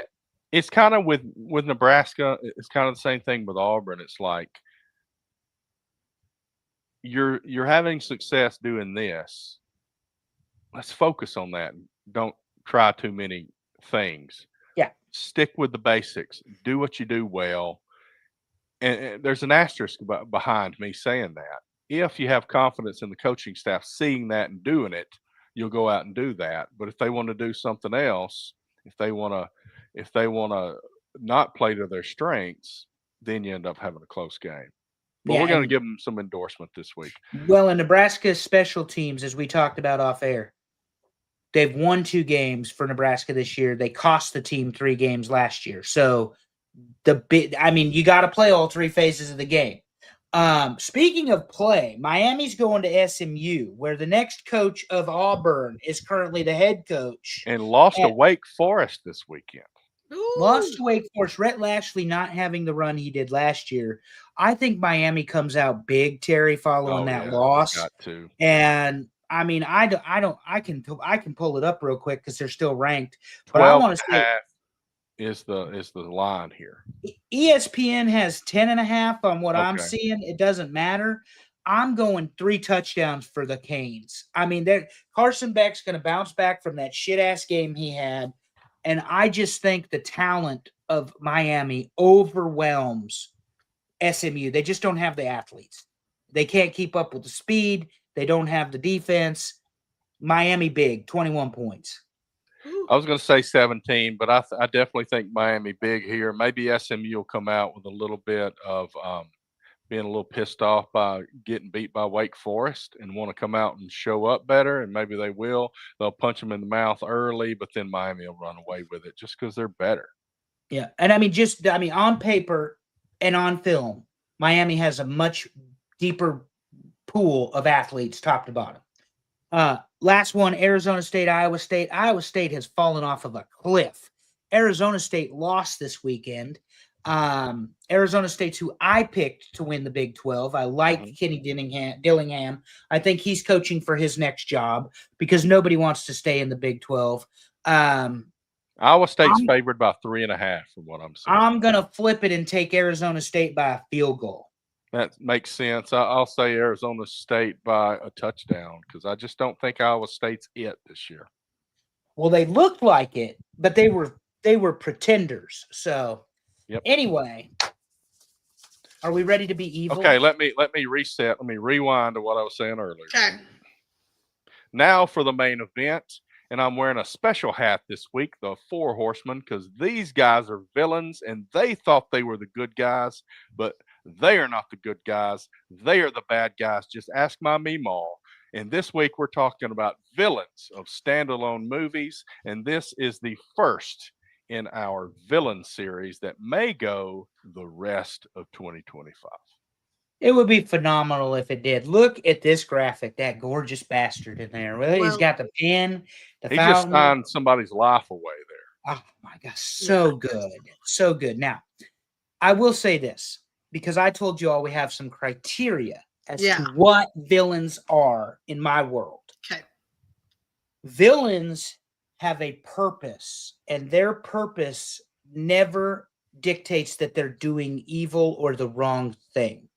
They believe, the best villains, that they are right, and their ideology and their own skewed ethics and morals steer them in the direction that they are indeed correct and are doing the right thing and have just cause for what they are doing. That is correct, Deb. I am the villain. But you can't tell a villain that they're wrong, that they're doing wrong, that they're not, that the impetus of what they're doing is contrary to societal norms because they believe they're right. The other thing I will say about this is the top 5 villains I voted for could be number 1 on any given day, if you ask me, depending on the mood I'm in. In the spirit of villains, I watched the movie 7 today, which, regardless if 7 is on this list, was one of the first movies, and I don't know if you guys have a thought on this, where I remember that the bad guy won. I mean, 30 years later, I'm not spoiling 7. Kevin Spacey is killing people representing the 7 deadly sins, and he is envy and makes Brad Pitt at the end of the movie Wrath. And the writing is so smart. So smart. Like, you don't even see it coming till, Morgan Freeman opens the box and Gwyneth Paltrow's head's in it. What's in the box? What's in the box? But my point is, does anybody have a movie they remember that the bad guy won? Because 7 is it for me. I'll have to think about that. Not offhand. Moulin Rouge, but that's not a good story. So yeah. Here's the other thought. If you believe in evil, you have to believe in good, because one cannot exist without the other. Correct. That is true. So that's why, as wrestling fans, we like simple stories, good versus evil. It's because that's the way it's supposed to be, the natural inclination of man. So anyway, my Okay. criteria was very simple. How memorable is So- it? Do they have a purpose? Did they accomplish their purpose? And in terms of the story itself, how important was the character? Well, That's Amy how I said voted usual on that. suspect. That was her Yes. answer. Usual. Kaiser Soze is mine. Yeah. So I disagree with you, Andrew, but as we normally But you're do. wrong. So go ahead and Yeah, tell that's everyone fine. why you disagree with me. To me, a movie villain is somebody that they made me hate. The director made me hate this character. They are a Ooh. villain. I got to rethink a couple of mine, especially the women. If I genuinely am like, oh my god, this is like the worst character ever, good villain. If I don't see it coming as the bad guy, good villain. Fair criteria. Yeah, if you didn't know it was them until the end, Right. then it's like, oh, you look back and you go, oh crap, when he did this earlier, oh shit, what an asshole. Yeah. That's why so I did, Andrew, you're right, create other polls. Future villain polls. We have animated movie villains, animated TV villains, Disney villains, TV series villains, movie franchise villains, and sci-fi villains. So that sounds like the rest of the year to me. Yeah. Pretty good list. Yeah, I'm pretty excited about it. I actually did some work. Pretty good list of lists. You see what she did there, folks? Pretty good list of lists. Right. For the So we list need. show. I probably need to put out a poll. Which of these do you want to do first? Which list should be next? Terry, we should consult the group on that. should. Do you have any specific criteria about villains that Allison or I did not mention? Yeah. So comment that as we go if you have thoughts. No, I think he was asking you. Oh, me?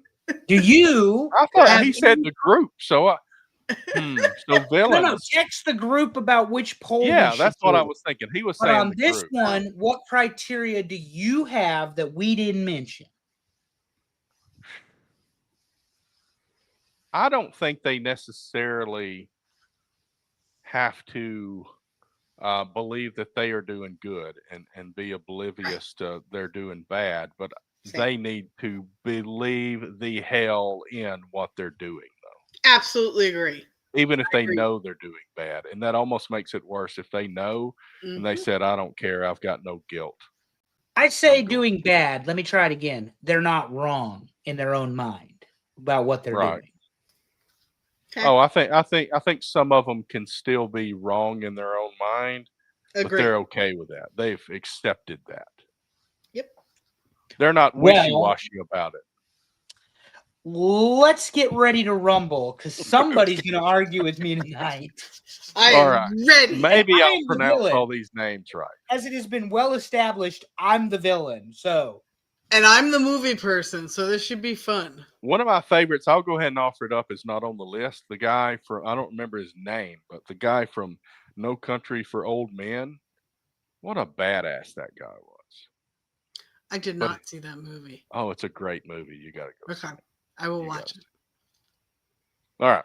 These are the ones that just missed the list. Hedra Carlson from Single White Female. Oh, yeah. Peyton Flanders, one of my favorites, maybe not because of her movie role, but look at her. The Hand That Rocks the Cradle was a badass movie. Catherine Tremble. How does Kaiser Soze make Kaiser Just Soze. Missile? That was my number one, was Kaiser Because we have enough people voting to push your number one down out of the top 10. Who is Kaiser Soze? What movie is Did this you ever out see of? The Usual Suspects? See, this is Amy. Amy says the same thing. So he was number 11. I put these alphabetical for a reason, but he was number 11. This is an old movie. I am not spoiling it for anybody if I'm telling you about it now. Kaiser Soze was also in the movie as Verbal Kint. Okay? And Verbal was a disabled criminal. So you went through the entire movie thinking, okay, you just got this disabled criminal. And at the literal last scene of the movie, they reveal that he was the bad guy all along. He was the That's the mastermind. best. Yeah, Andrew, I can't believe you don't know who Kaiser Soze is. I don't think I've ever seen the movie. Okay, you got to see The Usual Suspects. Yes, he was a bad guy that got away. Correct. Now, I've definitely seen Sharon Stone as Catherine Trammell. Now let me say, in a lot of her. But anyway, so Yeah. so I will say this guy is going to show up maybe in every damn list we have Yeah, because he plays the hell out of a villain role. that is correct. True. Yep. All right, All right. number let's do this. 10, Patrick Oh, Bateman from American Psycho. Just watched this movie 2 days ago. Excellent movie to show you how psychopathic a villain can be. Wonderful movie. Let me talk about an awkward moment in my life. I was dating my ex-wife. We rented some movies and went over to watch them with her mother. And No, American Psycho was one of them. no. And I didn't know what this movie was. Oh, Terry. And boy, it got awkward. You think? Oh, I love the scene with the business cards. It is Oh. one of my favorite from this. Oh, I have the race lettering and I have the different and in talking about the colors and all. it Oh my, crew. It's so eggshell good. white. It's so good to me. This Oh. movie kills me because of his love for 80s pop music. And he goes into these diatribes about why Huey Lewis and the News is so great. And I'm just like, I love it. Wearing the damn Walkman everywhere. Oh my yeah. god. But And then he he's wears just doing it. He's very nonchalant Oh, yeah. about it. He's not panicked. He's got the whole thing planned. He's very precise. to Andrew's point, he does think what he is doing is correct. Or he's Yeah. just naive to good Like when he movies. kills the homeless person, like he Oh, no. absolutely thinks he was putting that person out of their Yeah. misery, you know? Absolutely agree. This is a great movie. Fabulous characters. Very spot on.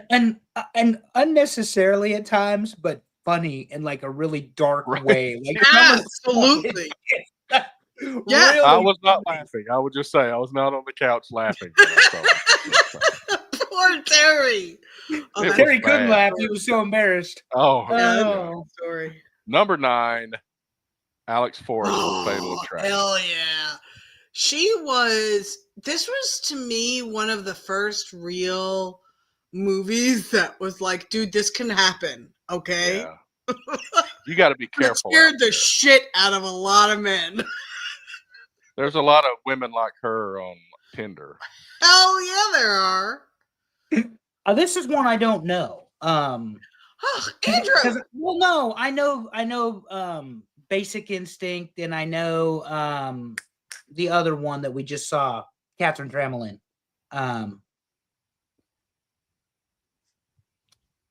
What the hell was the Out of movie? the Cradle. No, not the hand. Oh. Which one was Catherine Trammell in? Was that Basic That was Instinct? Basic Instinct. That's basically. Okay, so that's the one with the ice pick where she's the author. Yeah. Yeah. And Michael Douglas is the cop. In Okay. this one, there's a bunny that dies in this one. In Fatal Attraction. Yeah, Fatal Attraction, I think I've seen one time. Yeah. So I'm not as much of a movie person as you are, Allison. No. I'm more of like a I'm not either. TV show person. Me Screw too. that, buddy. That's funny. We'll get there. Yeah. Yeah. Anyway, so this is a good movie. Good movie. Oh yeah. Okay. Okay. I just don't think I've seen it. About Now- the affair. Now, if you haven't, It's about the affair that comes back to bite you in the ass. yeah, and we mentioned it before the top 10, but if you haven't seen The Hand That Rocks the Cradle, that's a great Oh. movie too for anybody that. Oh, hasn't that seen movie's wicked. I mean, you talk about evil. Number 8,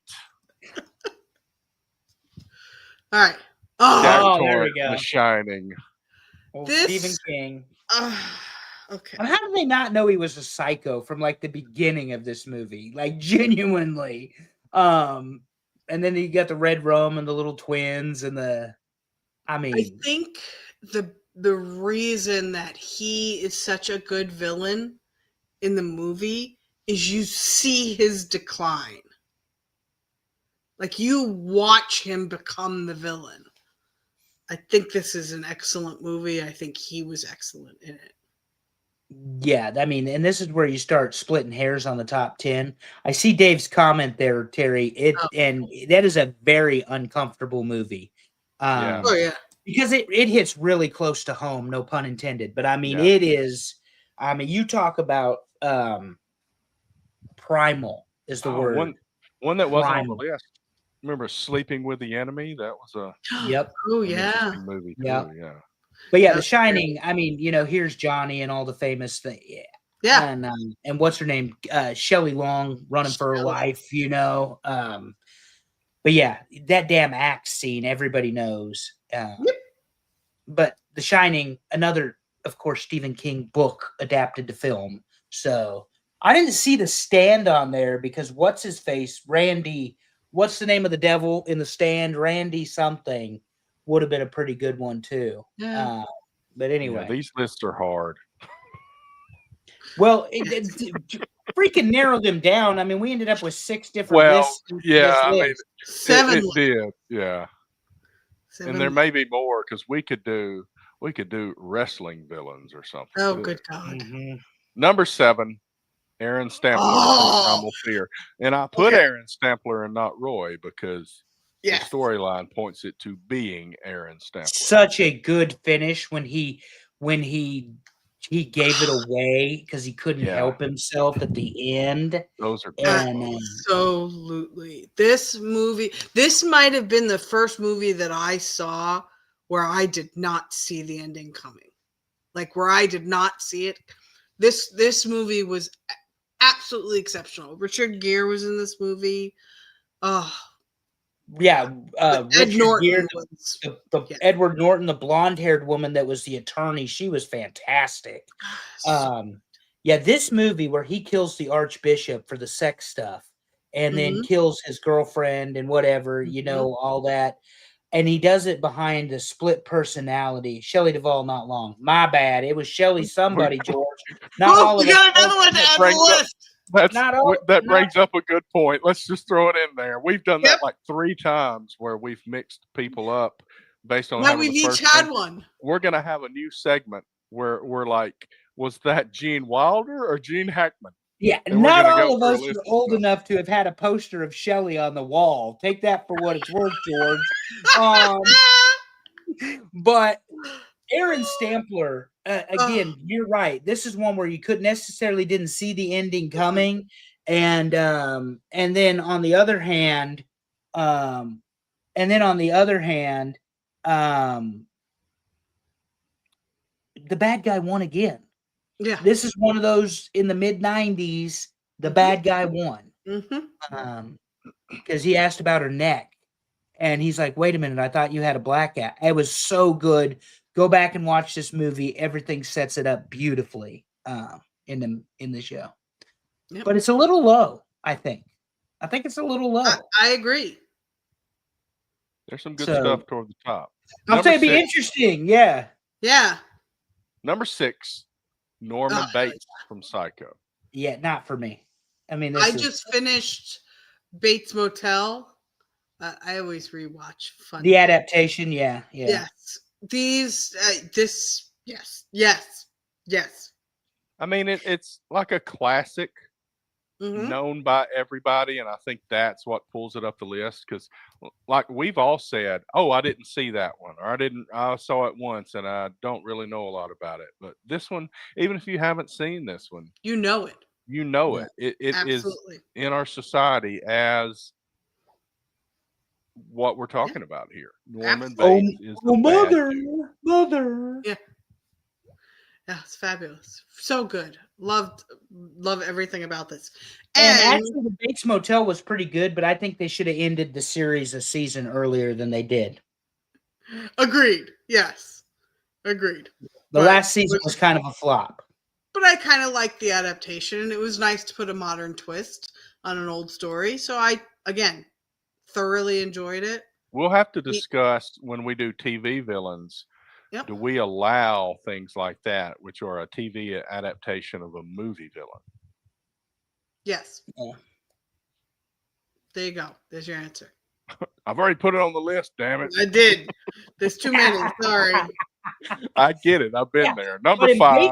in Bates Motel, hold on. Okay. Norman's mother, Norma, because I love that they're both Norman and Oh, Norma. yeah. Norma in the It's more the show villain. could have absolutely been the villain because she Absolutely. is horrible. Yeah. That's why I really liked the show, because it took it to a new angle. It was really Yeah. good. Yeah. All right. Anyway, Let's go. number 5, Terry. Number 5. John Doe. Oh, How is 7. this so low? number 5? Yeah. Number 5? I just Wow. watched this movie this afternoon. Oh, I know. In You were preparation prepared. You were for John researching. Doe to be I number just- 1 because Yeah. this is the epitome of psychological thriller. Everything ties together so beautifully. The beginning, the middle, the end, it all works. This is almost the perfect story. I wonder if not as many people know this one or something for some reason, And and that maybe could that's be the it. factor. Because it's a little I'm bit just saying, older, John Doe but- was a nasty man. I mean, Oh, this guy right. was brutal. And again, you didn't see it coming. There's no way. And then you also never saw ever how fucked up he was until that last scene. Totally agree with you guys. and the mission-oriented Yes. killer, that was him. He believed he was doing the right thing because when he argues with Brad Pitt in the cop car on the way out to the middle of nowhere, pretty indicative. But anyway, I'm disappointed that he's not higher on this list. But I said on my own list 1 through 5, it could be 1, whatever day of the week it was, could change. So anyway, Number 4. Max Cady, Cape Fear. yeah. Yeah. Now- Robert De Niro. Yeah. Now this is a movie where, for me anyway, I mean, obviously Nick Nolte, De Niro. This is a Juliette movie for Lewis.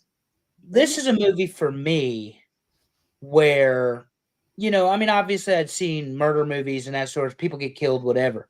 This is another barbaric, primal. I mean, he's trying to rape this woman in front of her husband and daughter, at the end scene. And I mean, the things, the lengths he went to, beating himself up and all of that sort of stuff. I mean, a pure sociopath or psychopath, whichever one it would be. I guess sociopath because of the way he planned out the murders and everything after the fact. But yeah, De Niro, this holds up too, because this is an old movie. Yeah. This one holds up. It's 40 years old or more. This one Goodness. holds up. So, in my world, I don't know what y'all think. No, totally agree. Definitely. It's well known even after decades. I mean, some of them slip away in your mind, but just like Norman Bates, that's been decades and decades ago. This is kind of the same thing, not quite as old, but it sticks in your brain. Like, I'll be honest, I may not have remembered his name in the movie, but as soon as I saw the picture, I'm like, Yeah. oh. Oh, and that's how I am. I had to look up the spelling of all these to make sure, that kind of thing. And yes, I believe Super Dave is correct. I do believe that It was. the, There was one Euro from like the version, 50s or 60s. yes, is a remake. Yeah. Yeah, it is.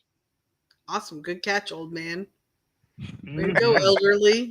The elderlies are showing out. I did know that. I did notice it when I went searching. There were some black and white pictures. Number 3, Hans Gruber, Die What? Hard. What? Okay, so My we're gonna tag get. says Hans Gruber died in the first movie, so it That's counts. why, yes, I was going to qualify. Because our rules this- are loose. Yes, in order to qualify for, he will also probably be on the movie franchise villain list.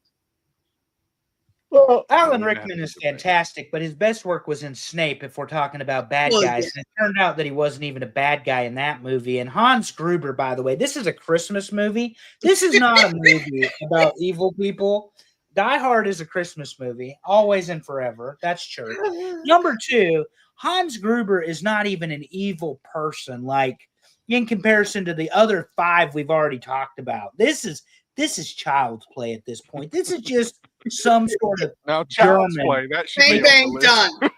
taking Chucky. over.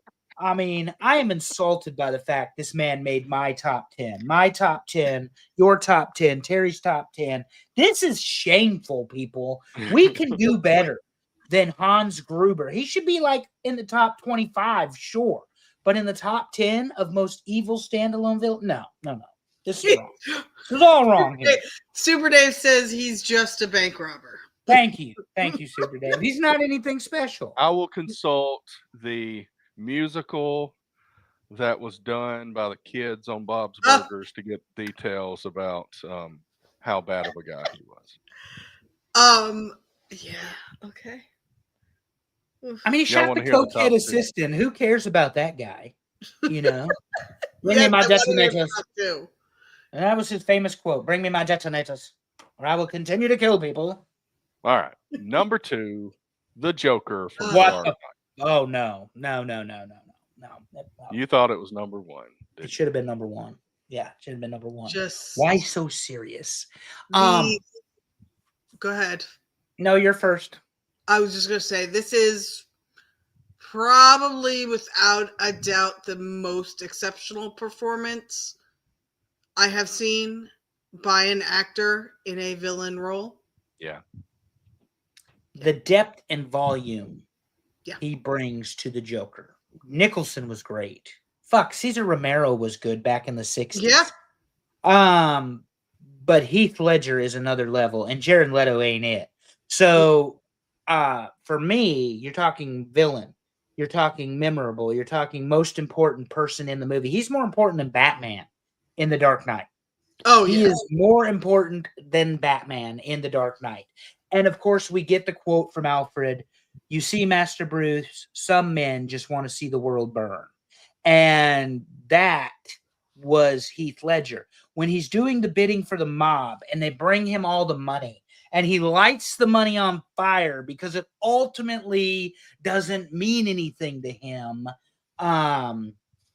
He absolutely knocked this out of the park. Don't know of a better, quote, supervillain portrayed. And I know you have Lex Luthor. Don't get me wrong. Hackman was great. But this Joker, I think it's untouchable. Yeah. And it is my number one villain. Sorry. I had So to now comment. people are talking about Heath's best roles, and we've got Devin who thinks it's 10 Things I Hate About You, which Devin is wrong. It is The Dark Knight. fantastic movie. And Oh, the movie's great, but he's wrong. I don't know who Night- said this. That's me. That's No. you? but not The Dark Knight. It's a good movie, but I'm not Yeah. comparing it to this. I'm just saying he's also good in that. Devin Okay, apparently I has like had that enough. movie. Devin, But I Devin mean, apparently Scarlett hasn't had enough of Johansson the may or devil's may not lettuce be in tonight that movie because he also, thinks and that may be a factor. he thinks Heath Ledger's best role is 10 Things I Hate About You, and that ain't close to this. Uh, And another person we lost too early, rather. Yes. Just killed himself or whatever. So well, now you've got me thinking what number one is. I was thinking about. See, I know what number 1 is, obviously, Mhm. Training Day. and I was thinking about that as you described why he was so good in this, and you were talking about being the most important person in the film. And I think that's a conversation we can have about this one. Annie Wilkes from Misery. Okay, good. She was in my top 5. This is excellent. This is an excellent. She's an Number evil one. bitch. She She's top 10, but she ain't number one. Oh, she Not number was Nobody, when you watch, all right, I read this book, full disclosure, nobody's surprised, right? Before I saw the movie. But when you watch the movie, you were like, this bitch is crazy. She is insane. And it was perfect. And in all honesty, Kathy Bates is far more important to the story than James Caan. 100% in the movie. 100%. George, to address your comment, Hannibal. Oh, Terry got you. We'll be on the first, Yeah. the franchise. No, so Hannibal. I will be holding court on Hannibal and the Thomas Harris trilogy when we get there. Red Dragon, Silence of the Lambs, Hannibal. Do your research, folks. Silence of the Lambs, 16 minutes. Anthony Hopkins is on screen, wins an Academy Award in 1991. Put Jodie Foster on the map. So you're welcome. But yeah, Silence of the Lambs with a bullet.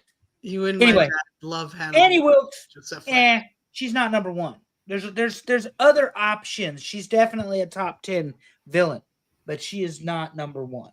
Although I do enjoy the way she broke his leg so that he could continue to write the book, because she wanted to know what was in the book. So anyway, yeah.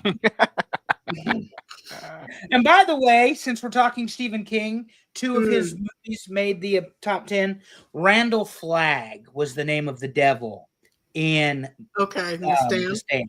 Randall Flagg in The Stand, yeah. And then so we're gonna have some sci-fi and stuff too, where we might be able to get to Pet Cemetery and Needful Things and It and all that other stuff. Terry, run it down with the top 10. We'll have debates on some of those things too. Number 10, Patrick Bateman. Number 9, Alex Forrest. Number 8, Jack Torrance. Number 7, Aaron Stampler. Number 6, Norman Bates. Number 5, John Doe. Number 4, Max Cady. Number 3, Hans Gruber. Number 2, the Joker from A Dark Knight. And number 1, Annie Wilkes. I did not name all of the movies because that would take forever. Yeah. But for the Joker, I did. I would like to point something out here for you guys. Okay. Look at these movies. There is not a recent movie amongst them. The Dark Knight's probably one of the newest ones. And that's 20 years old? 15. Minimum. Yeah. Okay. Minimum. That's my point. Look where to me, it's gone like this. Yeah. The quality of our movies today. So I really they're all most of our big of movies are comic based movies or Star Wars or something like that. Marvel taking over the Hollywood world. Yeah. That'll be in the movie series, in the franchise villain. That's right. list. Do we get to pick more than one villain in the Marvels? There's only one. Or is it only Thanos? And he's the worst, so. Yeah. Fun fact for those of you who would find a hard time believing this, my very favorite Marvel superhero is Deadpool. Yeah, I'm shocked. That totally shocks me. Oh my god. Get out of here. By the way, I would like to note that not on this list and not on the almost missed the list are all of the John Hughes movies villains who I added to the list because Terry forgot them all. So on my list was Steph from Pretty in Pink. Oh, he was such a dick. I hated him so much. What about the Heathers? The Heathers. That's a good one. That wasn't on the list either. Yeah. That was a good one. These are hard. Yeah. What about the principal from Mr. Vernon? Mr. Vernon, yeah. He was an option, but he didn't make it. From the Breakfast Club. He was on the list. I added him. And then the guy from Ferris Bueller's Day Off, he was an option. Yep. Ed Rooney. What about Chet from Weird Science? Chet was a closet homosexual. Oh my god, this was so much fun. Look at that. Oh, I can't wait to do the next 6 lists in the series. Oh man. People are going to get tired of this. But that's okay. We're going to run through it. And you're going to deal with it. That's right. What are we talking about on Talking Wrestling this week? No guest. I talked to Dave today. Is it Tuesday night, Dave? Are you guys going on Tuesday? I did not ask him what day it was, but They are gonna not have a guest this week. They're gonna talk about wrestling Wednesday. Wednesday. All right, Wednesday night. Thank you. And Yeah, we that's good because I got to watch the Yankees not play in the World Series Tuesday Boo. because Showtime is pitching in LA. But anyway, no guests. Oh, Amy's still here too. She just doesn't comment because Terry told her to quit being so thirsty like last week. But then I wish Allison you did, said Amy. no, crank it up a notch. right. Okay, Yeah, so I That's mean, right. you I know, get overruled, so it doesn't matter what I say. they're gonna do what they want anyhow. So That is there's correct. that. Although I did start researching restaurants in Costa Rica. Yay! And so Allison is going to do what I say. There may be hanging bridges in a volcanic hike involved, which she's very excited about. I get to see monkeys and sloths and animals. I'll deal with it. I'll be fine. Yeah, Just don't let so, me fall into the volcano, okay? You can't fall into the volcano. Was You're there up a- on Was an there a villain on observation Joe cliff. versus the volcano? Does the volcano count? I don't know. And what Dante's Peak, the volcano definitely was the villain Was that yes? because it killed the Like- old woman that hated Linda Hamilton. We could have done another one, which is non-character villains, like the Anaconda. Since we're talking about favorite The movies, Twister. yeah, what about natural disasters movies that sucked or will never happen? That would be cool. Attack of the Killer Tomatoes. Is that? No, I'm thinking like The Day After Tomorrow or whatever it is, where they got Sharknado? tornadoes in Los Angeles and earthquake. Oh. Oh yeah, Sharknado. Armageddon, which will forever be the movie that I yelled in a movie theater. You The can't Blob. do that. I think there was a movie called The Stuff. It Are was you like talking about people were Armageddon eating some on? kind of ice Or are you talking cream or about something, Armageddon? Dad and it says the Turned on 'em? blob. Yeah. So Armageddon, were you talking about when they drilled the missile into Nope. the rocket? Can't do Nope. that. Or No. the comet. I Can't do yelled. that?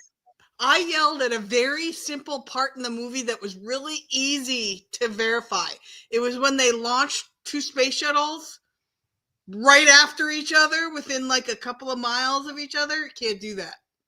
Can't Something do it. about jet wash, if I'm not mistaken. Something about the Yes. atmosphere, the exhaust that one leaves for the other one needs pure oxygen, and such a bad idea. Oh my god, no. What about the fact that in because I'm from tornado country, in the movie Twister, the original, Oh yeah. when they do the F5 tornado, that son of a bitch, A, will not just make a turn like it did, and B, the helicopter is on screen shooting the tornado. So, Yeah, you know, we can have a lot of fun with that.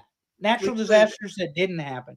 No, and Dave is right. When I was drinking, Sharknado was fantastic. I mean, really, it was. Oh awesome. man, it combines my fear of my 2 things I am most afraid of: tornadoes and sharks. Oh, No, it's so stupid though. It's like thinking Child's Play's a horror show. Get away from me. Yeah. Chucky is comedy. That's true. It's got Tara Reid and Ian, whatever his name is from Ziering. 90210. Yes. Steve from 90210. It's like those horrible shows that used to come on USA Up All Night. Yeah, with Rhonda, Like wasn't it Swamp Rhonda Thing Shear? or- Up yeah. All Night. Well, Yeah. either her or Gilbert Godfrey. Oh my God, Gilbert Godfrey, the talking parrot from Aladdin. He was brilliant as Iago. That's a heel. Iago was a heel now. Anyway, That'll be Right. on the list. Shelley Yeah, Long. so Dead. obviously we're already talking about what we're doing in the future. So we did talk a little bit. We will remind you before it gets here. We're going to take the weekend of November 15th and 16th off. I and Cyrus will be in Memphis that weekend. He's got a couple of soccer games up there. And then the next weekend we're in Chattanooga. So what we're going to do, I believe, if I remember correctly, we're going to do a show on the Wednesday night between those 2 weekends. which is the day before Thanksgiving. Yes. Okay, so it would be actually the next Wait. Wednesday. Wait. No, that's not Thanksgiving. That's not Right. Yeah, It's the week No, before. it's I the week think. before Thanksgiving. Yeah, week before No, it's Thanksgiving. not. 23rd is my dad's We'll have birthday. to group up, and I think I said that earlier, but I'm wrong. It's the Wednesday. No, we before decided on the 23rd. 26th because of my schedule, and that would be the day before Thanksgiving. Oh, I thought we were doing it the week. So we're gonna have to revisit what we agreed on because I Yeah. don't think we all understood it properly. Yeah, the 26th is Otherwise, it'll the be Wednesday 2.5 I'm off. weeks with no show. If we Okay. wait till well, it's 26. going to be 10 days and 10 days. Yeah, we understand. It Oh, happens. No, it'll be longer than that. we'll figure it We'll out. talk about it. Okay. We'll talk about it. Like you're voting on movies, you're wrong on this. I got the Oh! right here. Right here. Okay. Well, anyway, I think everybody's dropping now. Good Yeah. show. Thanks, everybody. We're going to do several more of these. We also came up with, we got some other ideas. One list we want to do is cell phone games, top 10 cell phone games. I think that should be a pretty easy list to get. Simple stuff like solitaire and Sudoku will be on there, but my favorite, Golf Clash. And Until Amazon Web Services goes down. oh yeah, Oh my God. the Poor bastard. Terry's so mad. Yeah, and then I will tell how I Floppy Bird. Yes, I will tell how I learned a lesson about naming yourself on that game at one point, but I will not reveal that until we have the show. Oh, awesome. Yeah. Anyway, thank you everybody. Just over 2 hours. I thought we might be shorter, but we don't Me do too. that kind of thing. And that's I what don't know she why you're said. both looking at me. We like to go Anyway. long. We do. We really That's what he enjoy it. said. But we're very tired after going so long, and we need Yes. to get in the bed because we're old. Thanks everybody for voting. Thanks for showing up, all your comments. Andrew's smirking at me saying we're old. Alice and I are old. How about We that? are not old. I've still got a 3 in the front of my number for another 6 weeks. Anyway, you guys have a great weekend. We will get back to you when we figure out what we're talking about. And as always, love your people. Tell them you love them. Make it weird. See you next time, everybody. Bye.